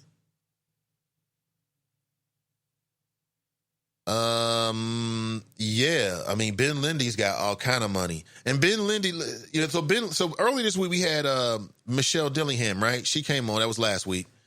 And, she was kind of breaking it down because, organization that she's involved with had put the word out on Ben Lindy. And I've been talking about Ben Lindy, who obviously has an agenda. I don't know what the agenda is, but he has an agenda. And my issue with Ben Lindy is I don't know how connected he is into the current realities of what's going on. You know what I'm saying? In terms of, just his lifestyle and the privilege involved with it. You know what I'm saying? I asked him, how connected he is. I know he's connected to his particular schools. But what does that mean exactly? Like, am I willing to get rid of the people who are on there now for someone who I feel has some kind of agenda? I don't know. You might look at it differently. That's how I'm looking at it. So we'll see, we'll see. So, more people are going to see his TV ads. Speaking of Gary Favors, then are probably going to listen to this show. So, because TV has a bigger, wider range. That's why people spend thousands and thousands of dollars for TV ads. So I get it. But we'll know what's up. As always, we'll know what's going on. We'll know what's going on. Iris writes, I thought Carolyn Jones was the best interview of the school board runners. She makes sense, knows what's going on, could admit what needs to get better and some questions as to how, and she held her own with you. My general impression of Carolyn Jones is this. I honestly need to see more. It's unfair for me to have not done my due diligence to give an accurate observation overall. In terms of her interview, I thought it was good. I thought we got some information out of it. I thought she was vague on the FC Cincinnati stuff. She could have been far more specific. I thought she was very knowledgeable about what's going on. The reflex to criticize the standardized testing, I get it. But again, that means we got to do the same thing with the good grades too. So either this matters or it doesn't matter. Either we're using this standard of measurement as flawed as it is, or we're not. And if we are, then they got a D. That's the other thing. And again, I said this to her, and then I think she showed more emotion about it and was more full-throated. Like, nah, we ain't looking at the D and saying, hey, it should be a C, so we happy. And I'm glad that she did that, because initially, and I got the same thing from Eve Bowers, that it was kind of like, yeah, you don't know what I know. We really doing good in all these areas, and that's good enough. And I'm like, no, it ain't good enough. But I think she spoke to that. Let me see here. But listen, thank you for being here. I really appreciate it. I'll be back with you bright and early tomorrow morning. You never know who you might be speaking with. Have an excellent day. Okay, have an excellent day. Be powerful today. Get your week started out right today. Get that exercise in today. All right? Eat right today. So on Friday, we're going to be feeling great. We're going to be high functioning, high energy as we get ready for the weekend. But I'll be back with you to break everything down. And we didn't do a whole lot of breaking down of what happened over the weekend. Perhaps I'll catch up tomorrow, but within every 24-hour cycle, it brings with it new opportunities to talk about different things. So other than the local issues, and of course, I'll be talking about the elections tomorrow, we'll be chopping it up on a myriad of different things that that will be happening between now and our next 24-hour cycle tomorrow morning, bright and early at 8 a.m. So have an excellent day, Choppers. Viva la Choppers. Okay, Viva la Choppers. And remember the wise words of the great digital prophet, Nino Brown. You can find him on Facebook, Nino Brown. Winners focus on winning.